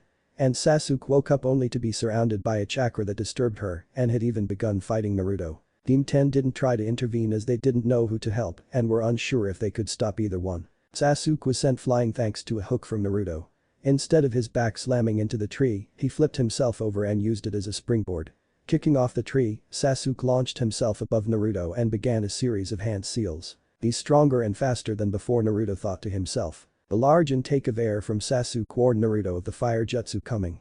Unfortunately, he had been prepared for a large fireball, not the multiple fire blasts that exploded forth. Explosions littered the forest floor around Naruto and a pained cry filled the air. Smoke slowly cleared and Naruto stood amongst the burnt earth, half of the clothes on his upper body were burnt off. His mask gave way to reveal the right side of his face, showing his long-forgotten whisker marks, and the matching side of his jacket and shirt were now replaced by the burnt skin of his pectoral and arm. The blinding pain Naruto felt was easily ignored in place of the anger that coursed through him. Sasuke and Naruto stared each other down once more, waiting for any signal to let loose the pent-up rage both had for the other. Finally the two dashed towards each other with the intent to end each other. Mere inches away from each other, both seemed frozen and unsure. Their hands were pulled back and ready to strike, but the pink-haired girl between them prevented either from finishing their attack. Sakura's soft hands pressed against both teens' chest and they looked at her face to see the tears spill from her eyes. "Please, just please stop fighting," she begged weakly. Naruto hesitated for a few seconds before dropping his fist and walking over to Dosu's corpse. Sasuke simply stood stunned, unsure of what happened. Relief filled Sakura when she saw that Naruto wasn't continuing the fight and that the dark chakra and odd marks began to fade from Sasuke. Rummaging through Dosu's supplies, Naruto found the scroll of earth.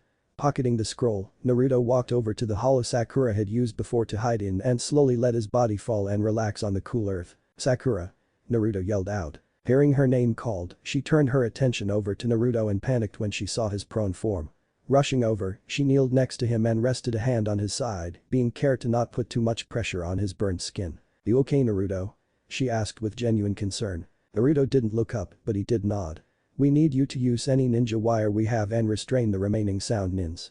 They work for Orochimaru, we need to take them to the Hokage." The seriousness in Naruto's voice told her to do as he asked without question, but the exhaustion that echoed from him only fueled her concern. "Are you sure you're okay?" "Yes, Sakura, we just need to rest. Please tell Shikamaru we said thanks." Naruto replied. 2 days later, it had taken 2 days of rest for both Naruto and Sasuke to be able enough to fight. In truth, Naruto could have been ready the next day, but with his symbiote, it was expected for him to recover faster. Sasuke's curse mark was another factor in his slower recovery. Ever since the seal had been put in place, he hadn't been able to mold chakra as easily and he would go through fits of pain at random moments. Once Sasuke was able to confidently fight, they decided to complete the second portion of the exams. Team 7 made their way towards the tower with Naruto carrying both Zaku and Kin. Just as he did with Haku, he used parts of his symbiote to bind them. Speaking of his symbiote, it had regenerated enough as recreate his clothes. This didn't go unnoticed by his teammates, and when they asked how his clothes had returned to normal, Naruto lied, using the excuse that he had storage seals with spare clothing. It would be another day of travel before they reached the center of the forest, and both Kin and Zaku presented much protest and struggle as they moved on. Naruto had wanted to arrive at the tower sooner, but Sakura argued that with both scrolls in their possession, they shouldn't rush to the tower and make themselves an easy target. Once they finally did arrive at their destination, they were greeted by a riddle written on one of the walls of the room they entered. In the end, Team 7 had to risk disqualification by opening both Heaven and Earth scrolls, which resulted in summoning someone Naruto hadn't expected to see. Iruka. The Chunin teacher smiled as he looked at Team 7, but it lessened as he looked at Naruto and noticed the two tied up sound nin. "I don't think you're allowed to take prisoners, Naruto," Iruka stated with a jesting voice. Naruto shook his head. "They work for Orochimaru." The mere name made Iruka's face grow stern and he moved closer to Naruto. "I heard that he's been seen here in Konoha, but I didn't know that the sound was his ninja. I take it you will want to see the Hokage." Naruto nodded as he adjusted kin over his shoulder. Hiruzen Sarutobi could feel his age really affect him at the moment. An S-ranking nin was currently using Konoha as his personal playground, and to make matters worse, it was his old student. At the moment, the Hokage could only be happy that both Naruto and Anko had managed to escape with their lives and that nothing further had occurred. He took a long drag of his pipe and letting the smoke float from his mouth before turning to Team 7 and the other occupants of the spare office room. Kakashi stood behind his students while Iruka and Anko stood at the side. "Everyone, I want to thank you for the information you have provided. Kakashi, I need you to place a counter seal over the curse mark. I would have Jiraiya handle it, but he isn't here at the moment." Kakashi nodded before placing a hand on Sasuke's shoulder and disappearing in a swirl of leaves. The Hokage then turned to Iruka. "I would like you and Ms. Haruno to wait outside. There's something I want to discuss with Anko and Naruto in private." Iruka did as he was told and exited the room with Sakura. Closing the door behind him, he could faintly sense seals going off. Most likely to prevent any sound from escaping the room. A few minutes passed as the two simply stood in silence while they waited for Naruto to exit the room. "Iruka-sensei," Sakura whispered. "Yes, Sakura?" Iruka asked with a curious look. Sakura opened her mouth to speak, but nothing came out. She closed her mouth and bit her lip before opening it again. "Well, what have we gotten ourselves into? Don't think too hard about Orochimaru. You and the others did nothing to drag yourself into." "That's not what I'm talking about." Iruka looked at Sakura questionably before understanding came across his face. He placed a gentle hand onto her shoulder, feeling the shudders that racked her body. "I had hoped my students wouldn't have to face this side of a ninja's life for a bit longer," Iruka stated. Sakura shook her head. "Naruto, he ripped that sound nin apart before our very eyes. I didn't even kill him and yet I'm still haunted by his screams. How could Naruto do that and appear completely unfazed?" "I don't know," Iruka whispered. "Naruto has been an enigma to me ever since I've known him. I know that Naruto has had a hard life, even more than most orphans have. Maybe Naruto has had to kill before in order to save his own life, or maybe he's just holding it in where no one can see. I mean, he is wearing a mask." Iruka allowed Sakura a minute to soak in everything she had been told before continuing. "That being said, I understand what you are feeling right now. It's not easy to witness such horrid deaths. Whether it be an enemy or an ally. Unfortunately, this is a part of life for ninja. I have seen my enemy hit with a fire jutsu and survive, only to scream for the remainder of their life as the burns send them into shock. I had a close encounter with a wind jutsu once. I never even saw it coming until someone pushed me out of the way. Watching my comrade's body fall to pieces due to hairline slashes is one of the few things I never want to see again." Sakura shook her head in the hopes of ridding herself of the mental images that formed. "What am I supposed to do about Naruto? I haven't been able to speak two words to him without talking to the team as a whole, and every time I look at him I see blood covering his hands." Iruka let out a sigh. "I don't know what to tell you. But I should inform you that Naruto will most likely see the blood on his hands far more than you do. Whatever reason Naruto had for killing in such a way, it doesn't change the fact that he killed that ninja. He will have to live with it, and the sad fact is that there will be many more. For Naruto and you as well." Sakura's eyes widened upon hearing this. Instead of trying to deny or lie to herself, she just went silent. Inside the office, there is a lot going on, and Orochimaru seems to be at the center of everything, Naruto stated. Hiruzen nodded before taking a puff of his pipe. With the sound nins taking orders from Orochimaru, it's safe to say that he is Odo's leader and has its entire army at his disposal, which still doesn't explain why he has marked Sasuke with the curse mark. Orochimaru wouldn't return just for Sasuke, not during a time when our security is at its highest. Not much is known about Odo, but it isn't large enough to successfully attack Konoha. Maybe he has more than just an army. Naruto stated as he reached into his jacket and pulled out a slightly burned card. Luckily Sasuke's fire jutsu didn't hit the majority of it, thought Naruto as he handed the card to the Hokage. A participant by the name of Kabuto Yakushi had a deck of cards. Each card holds information on different ninja, and this card was among them. The Hokage studied the card for several seconds before he understood what was wrong with the situation. There's no way he should know all of this. Hiruzen spoke out loud. We thought the same thing. Ever since we've met Kabuto we haven't been able to trust him. His demeanor and the things he says tells us that he's far more than he pretends to be," said Naruto. Anko opened her mouth to speak. "Kabuto Yakushi, I remember his name. He's the one that Jonin medic brought to our village from a battle several years ago. His record is rather ordinary, nothing really impressive, but if he's a spy, then this would explain a lot." Hiruzen shook his head in disbelief. "A spy amongst us. This would explain how Orochimaru managed to slip by the patrols. Hopefully the 2 sound nins we brought in will give us some information. We would advise extra guards for their cells, don't need them killed off under our nose," said Naruto. "Brat's got a point. I doubt Orochimaru will simply let them live," Anko added. The Hokage nodded in agreement. "True, I'll assign more Anbu to watch over them. What about Kabuto? It wouldn't be smart to allow a spy to roam around as he pleases." The Hokage nodded in agreement with Naruto's statement. "We'll wait until after the second portion of the exams before we apprehend him, same goes for the sound Jonin. This way Orochimaru will believe that we haven't caught on to Kabuto or Oto." The grunt escaped Anko's clenched teeth. The hand she had pressed against her shoulder told the Hokage exactly what the cause was for her pain. "The curse mark still acting up," he stated. One of Naruto's eyebrows rose as he took interest in the subject. "What exactly is the curse mark?" he asked. The Hokage didn't answer immediately as he took time to think. "I'll admit that I don't know much about the curse mark. It's a seal that Orochimaru created in order to enhance the abilities of the bearer. Unfortunately there are severe and even fatal side effects. The chance that the curse seal won't kill the person it's placed upon is slim." Anko decided to continue the explanation. "Even if you do survive, resisting the seal can cause bouts of pain.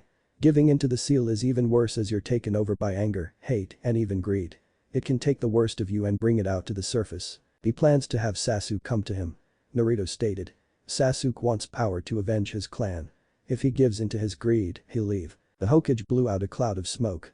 "Hopefully the suppression seal Kakashi puts on him will prevent that." Naruto gave an unconvinced look, though it was hard to see as his eyes were the only indication. "We wouldn't put too much trust into it." Anko laughed at this. "What, you don't have confidence in your sensei's skills?" "It's not that we don't have confidence in Kakashi, it's Sasuke that we lack confidence in." The Hokage cleared his throat to regain both ninjas' attention. "Is there anything else that either of you would like to inform me about?" Both nins thought for a second before shaking their heads. "In that case you are both dismissed. I would recommend resting for the majority of your stay here, Naruto." Naruto nodded and didn't bother asking why. If the Hokage was going to tell him, he'd have done so. Following Anko out the door, he saw Sakura standing next to Iruka. The fact that Sakura looked away from him wasn't missed, and he'd decided that he would figure out what it was about later.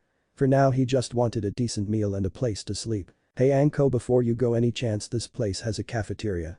We haven't eaten anything but fish for the past couple of days." Anko shrugged her shoulders. Yeah, there's one somewhere in this place.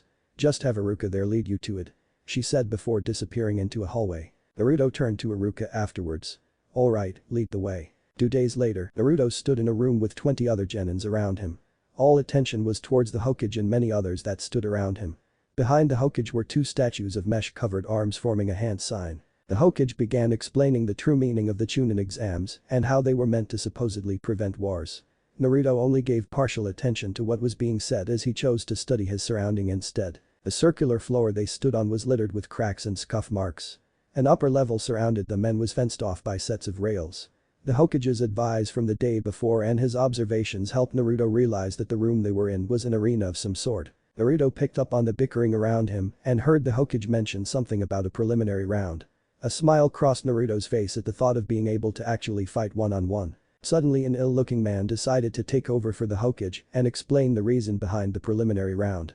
Once the new examiner was done explaining, he decided to inform them of their choices. "If you don't believe you can continue the exams, let us know now before we start." Before letting out several coughs. The Hokage, Anko, and Naruto all watched as Kabuto raised his hand. "Sorry, but I don't think I can continue." The new examiner, "Hey, check him off a list." "Alright, are there any more that would like to quit now?" The other genin were talking amongst them while Naruto watched Kabuto leave. As this happened, Sakura began trying to convince Sasuke to drop out due to the curse mark, something he had no intentions of doing. This is the one time where I can test myself and see where I stand in the world. I've told you before, I'm an Avenger. If you take this away from me, I wouldn't forgive even you, Sakura. Sakura's eyes went wide as the tone of Sasuke's voice told her that he was serious. She relented afterwards and simply prayed that he'd be okay. Seeing as no one else was going to leave, Heiei began the preliminary. If everyone will leave the arena, we will begin. The genin walked up a set of stairs and were soon joined by their Jonin sensei. Some of the genin wondered how their opponents would be selected, only to get their answer in the form of a flat screen that lowered from the ceiling. 2 sets of names rapidly flipped through the screen before stopping. The selected names were Sasuke and Kiba. The Inyazuka gave an excited yell before taking his place on the arena floor, Sasuke simply jumping down into his spot opposite of Kiba. Naruto couldn't help but feel disappointed as he watched medic Nins pick up Kiba's burnt body and carry it out of the room on a gurney, his faithful dog following after them. Kiba had told Akamaru to stay out of the fight as he wanted to prove that he could take on Sasuke by himself. The fight had started out as a trade of punches and kicks. Sasuke's eyes were blazing with the Sharingan Tutamo form. With his Sharingan active, Sasuke began winning the Taijutsu fight as he began to predict Kiba's movements. Realizing that he was losing the fight, Kiba retreated away from Sasuke, who threw several kunai and shuriken. Without hesitation, Kiba pulled out his trump card. His features became more beast-like as he hunched over and jumped towards the projectiles. Many had gasped as Kiba suddenly spun his body around till it appeared as nothing but a grey cyclone. Easily knocking the projectiles aside, Kiba continued flying towards Sasuke. A stinging pain in his neck caught Sasuke off guard and he had only been able to barely dodge, and 3 long slashes ran down Sasuke's arm as proof that he had not been able to fully dodge the attack. As soon as Kiba's feet touched the ground, he turned around and leapt towards Sasuke again. This time before spinning his body he threw a smoke bomb onto the ground. The clouds of smoke effectively blocked both participants' vision as well as hiding them from the spectators. But Kiba's sight being taken away did little to hinder his attacks as he could still smell Sasuke, who on the other hand, had to trust his ears to alert him. Sasuke had managed to dodge Kiba's airborne body, but only by split seconds. When the smoke cleared, Sasuke stood with various claw-like slashes riddling his body. An overconfident Kiba didn't even bother throwing another smoke bomb and spun towards Sasuke again. Not intending to throw away an opening, Sasuke spun through hand seals before leaping to the side. Once again pain throbbed from his curse mark, this time however Sasuke gritted his teeth and ignored it. As Kiba's hurling form passed by, Sasuke launched a fireball from his mouth. The second the large fireball hit, the torrent of wind spread the flames and soon covered Kiba's body. The Inyazukas rolled against the ground and his body shook as the scorch marks covering him throbbed, a pain-filled cry rolling out of his mouth. He had tried to get up but quickly collapsed back onto the ground. Seeing that the fight was over, Heiei declared Sasuke the winner. After that fight, a few quick ones passed by. Tenten had fought Gaara and had to forfeit when she discovered that none of her thrown weapons could get through Gaara's sand. The fact that his opponent had quit before he could even fight it infuriated Gaara. A stern command from his Jonin sensei seemed to keep Gaara from attacking his defeated opponent, though Naruto doubted Gaara even considered the man as his sensei. The fight afterwards was Hinata against one of the Rain Genin. The fight began with the Rain Nin performing a genjutsu that created several copies of himself and scattering them among the room. The shy Hyuga, though nervous, kept herself from being too distracted from the copies and activated her Byakugan. The Rain Nin had ignorantly ignored the change in her eyes and made his way towards her back. The second he was within a few feet, Hinata spun around and began stabbing her index and middle finger into several spots of his body, shutting off his chakra points in the process.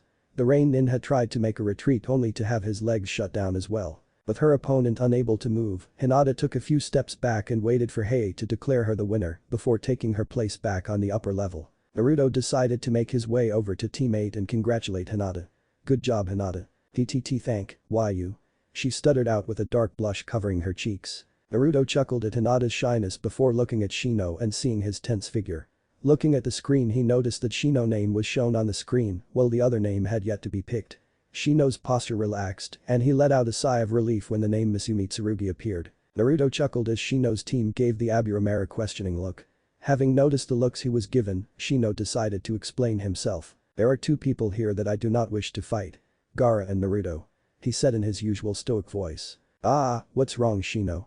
We wouldn't bite much," Naruto said, chuckling after he said much. Hinata and Kurenai couldn't help but giggle at Shino's expense. "As true as that is, I'd rather not fight you," Shino stated as he walked by them and made his way down to his spot in the arena. Naruto looked over at Misumi and noticed that he was one of Kabuto's teammates.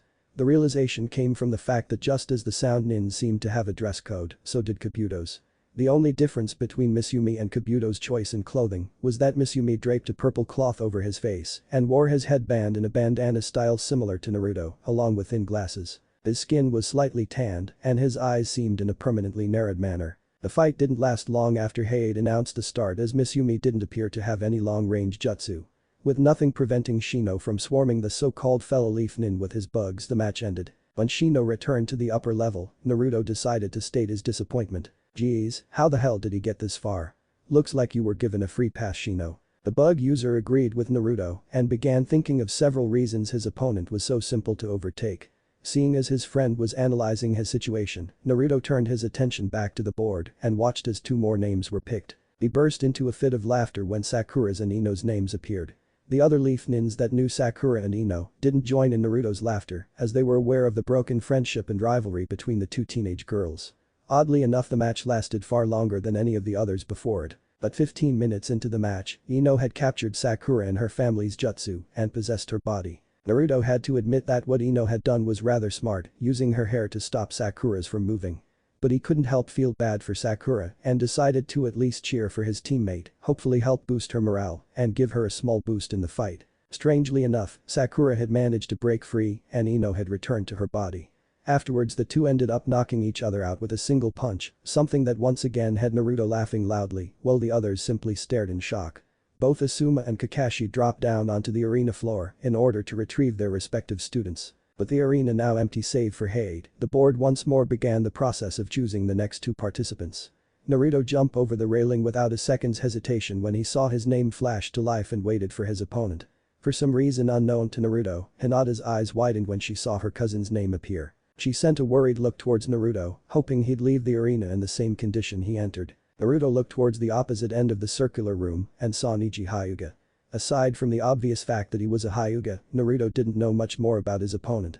He didn't know about his status, the fact that Neji was Hinata's cousin, nor the real reason he wore his headband over his forehead. "You should give up and spare yourself the embarrassment," Neji stated in a matter-of-fact tone. Naruto chuckled as he began to approach the center of the arena. "Oh, and what makes you believe you'll win?" "Because fate has already determined the outcome of this fight." Neji had expected many responses. Defiance, anger, shock, and even fear. But never did he expect full-blown laughter. Naruto bent over and held his ribs as his laughs bounced off the walls and his eyes filled with tears of amusement. As he began to calm down, Naruto gave Neji an amused look. "If there truly is such a thing as fate, then it has abandoned you." Neji's pupilless eyes seemed to focus as veins around his eyes bulged. "You can't say I didn't warn you," he said as he dropped into a low stance. One arm pulled back and allowed it rest behind him, while his other hand was brought forward with the palm facing Naruto. Naruto's amusement had yet to fade as he let out a few small laughs. "If there is such a thing as fate, then it brought the symbiote to us." Hayate looked at both teams before starting the match. "Begin." Neji had chosen to remain glued to his spot while Naruto began to walk a slow circle around him, a lax posture as his only stance. As his opponent stalked around him, Neji turned his body so as to keep him in front of him, not that he needed to. Naruto finally stopped and dashed towards Neji. When they were within striking distance, the two clashed. Naruto threw in several punches and kicks, while Neji retaliated with many thrusts using his middle and index finger. After landing a hook across Neji's temple, Naruto staggered back. "Gentle fists are ass." It felt like he just drove several 4-inch nails through our muscles, thought Naruto as he rubbed one of the spots that had been hit. Neji couldn't chase after Naruto as his vision had become blurred and fuzzy, the spot over his temple already showing signs of bruising. "How preposterous. You think you can beat the Hyuga style with brawling?" Neji stated in disbelief. Naruto ignored Neji's words and shot a small thread towards Neji, yanking back as soon as the symbiote touched him. A quick chop from Neji severed the thread, but this didn't stop him from hurtling towards the wall. Instead of hitting the wall head first, Neji flipped his body and landed on his feet and prepared to kick off. At least that was his plan. Instead, Naruto had already jumped onto the same wall, landing on all four limbs and lunged towards him. Naruto tackled Neji off the wall, his hands holding onto Neji's shoulders, while his feet planted themselves onto his torso. As soon as Neji's back touched the hard ground, Naruto kicked off, not but before the Hyuga slammed a gentle fist strike over his heart. Both teams' attacks rewarded them with pain grunts before the two separated. Naruto flipped away from Neji and landed on his hands and knees, his back facing towards the Hyuga's downed form. Coughing could be heard from Naruto, and the white teeth of his mask slowly stained red with blood as he attempted to calm his breath. As soon as Naruto stood, a cold chill went up his spine. "I can't believe I've been forced to fight you seriously," said Neji between pained gasps. Naruto turned around and saw that Neji was now in a different stance, one that had him lower his entire body so that his left extended hand nearly touched his foot and his right hovered high behind him. Before Naruto could even react, Neji blurred towards him and landed 2 strikes. 2 palms. Neji declared. Naruto took a step back as the impact pushed him and found that Neji wasn't done yet as he continued thrusting even more sets of strikes. As Neji struck, he openly stated the set he was on. 4 palms. 8 palms. 16 palms. 32 palms. Each strike pushed Naruto further and further until his back met the wall. 64 palms.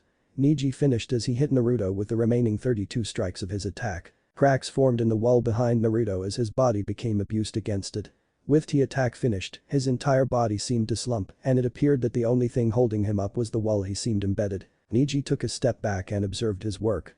A smile crept across his face despite his labored breaths. "I told you that you were fated to lose. I've shut down all of your chakra points, the fact that you're still standing is surprising enough." Confidence exuded off of him as he turned his head towards Hade.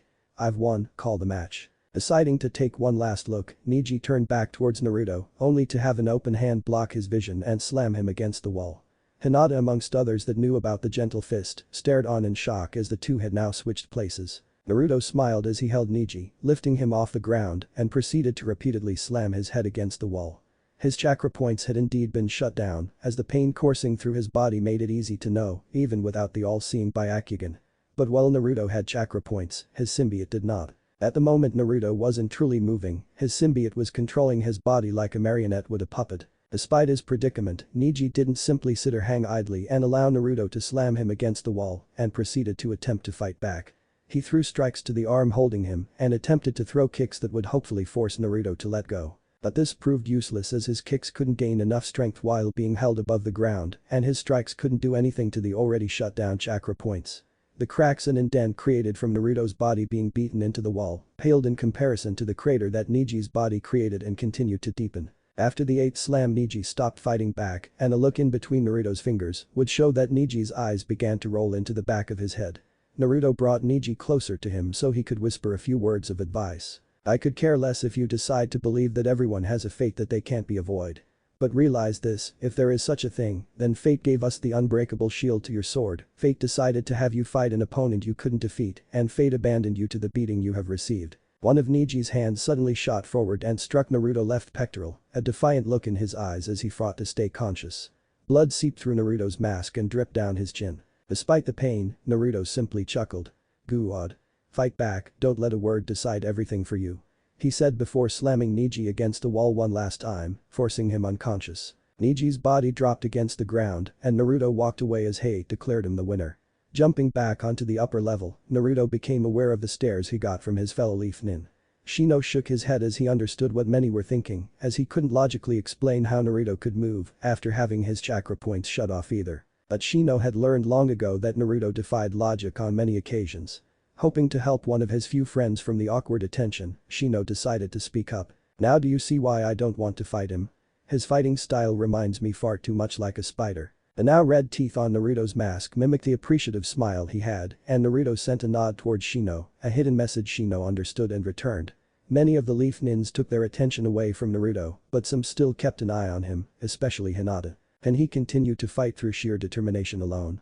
She asked herself, her Byakugan active and showing her yet another mystery as his chakra points began to turn on one after another like stars in the sky. Once Neji had been removed from the arena via medic Nins, the fights continued. Shikamaru ended up fighting one of the Rain Genin. Just as his teammate did, the Rain Nin created several Jinjutsu clones, except he proceeded to hide in one of the shadows created from said clones. Anyone that knew about the Nara clan and their abilities would have known better. Shikamaru left the arena after forcing his opponent to slam his head against the arena wall. Afterwards Choji fought against Temari. In the middle of the fight Naruto commented on how Choji never stood a chance. Especially with how Temari could use her fan to float above Choji as he turned himself into a living bowling ball or meat tank as his jutsu implied. After Choji was forced to revert back, Temari swung her fan and created a tornado that lifted Choji off the ground and proceeded to dig several slashes into his skin. Temari left the arena untouched while Choji had been carried away. Lee's battle had him fighting Kabuto's other teammate. A fight easily won by Lee as his opponent's main ability revolved around him touching someone in order to absorb their chakra. A few punches ended the fight and the final fight between Kankuro and the last Rainin. Before the fight even began, Kankuro released the bandages from the contraption on his back and revealed a bizarre brown human-sized puppet. The shaggy wig acted as the puppet's hair and it had been given 3 eyes. Its long dirt-colored cloak covered much of its body, except for its 4 arms and 2 legs that hung lazily beneath it. At the start of the match, Kankuro's puppet flew across the room and latched its 4 arms around the Rainin. "Let me guess you were going to create clones and hide," Kankuro stated smugly. "Well, too bad. Give up or I'll have Crow crush your bones," he threatened. But no way out, the Rainin had no choice but to give in. Hey, the Hokage and the other examiners approached the center of the arena and signaled for the winners to approach. A week later, Naruto traveled across Konoha in search of a sensei. After the preliminaries ended, the Hokage explained that they would have a month to rest and prepare for the third and final part of the Chunin exams. Afterwards, Anko walked in front of them and had them reach into a box to take a number. Naruto didn't pay attention to the numbers the others received and simply waited patiently for his turn while taking the time to properly admire Anko's curves. Something that Anko was fully aware of as she sent a playful glare at Naruto once it was his turn to draw a number. When everyone was done drawing their number, a chart was displayed to show everyone who they would fight. Naruto snickered at the fact that he would get to fight the person that beat Sasuke, Lee. Afterwards, Kakashi had offered to train both Sasuke and Naruto, but Naruto had passed it up and warned Kakashi exactly what Gaara was.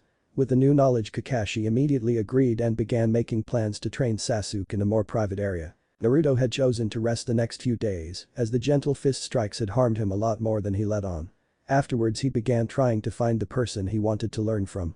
Only problem was that he couldn't seem to find his intended instructor.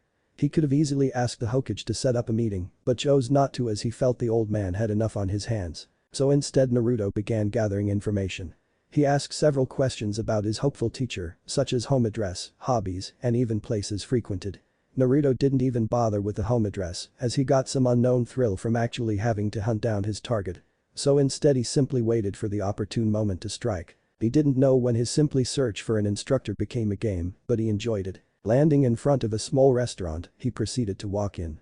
Scanning the room, he quickly spotted his target and continued to silently move forward until he was a mere feet away. "Hello, Anko. Isn't it such a nice day?" Anko quickly spun around with a kunai in her hand, stopping once she saw Naruto and a grin spread across her face. "Well, if it isn't Naruto. Shouldn't you be training with Kakashi?" Naruto took a seat next to Anko and ordered a plate of dango. "We passed up the chance in order to seek training from someone that interests us." Anko's brow rose in interests. "Oh, and who is the person you plan to have train you?" "Why, you, of course," Naruto said playfully. His words shocked her only for a moment before her earlier attitude came back. "Ha! And why would you want me to train?" "Well, we're at it, why should I take time out of my schedule to train you?" Naruto chuckled.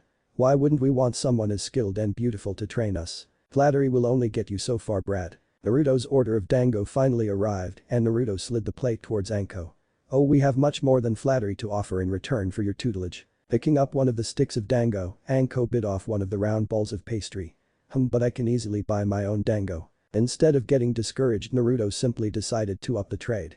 Carefully walking behind Anko, he placed his hands on her shoulders and began messaging them. "There are other things we can offer. Things that someone of your career could easily buy but wouldn't get the quality of service we offer." You have a point there," said Anko as she enjoyed the sensation of the knots on her shoulders being rubbed loose. She had already decided to train him, but it wouldn't have been any fun if she gave in to his request immediately. Truth be told, Naruto interested her. The fact that the Hokage spoke so highly of him during the genin team selections had made her curious, and now she had been given the chance to actually train him. "So tell me, brat. When do you want to start? What if Naruto was invisible council bashing Sasuke bashing?" Thanks for watching my video till the end. If you enjoy this content, then do consider subscribing to my channel and leave a like if you guys need the next part, comment down, and thanks for watching the video and see you guys in the next video.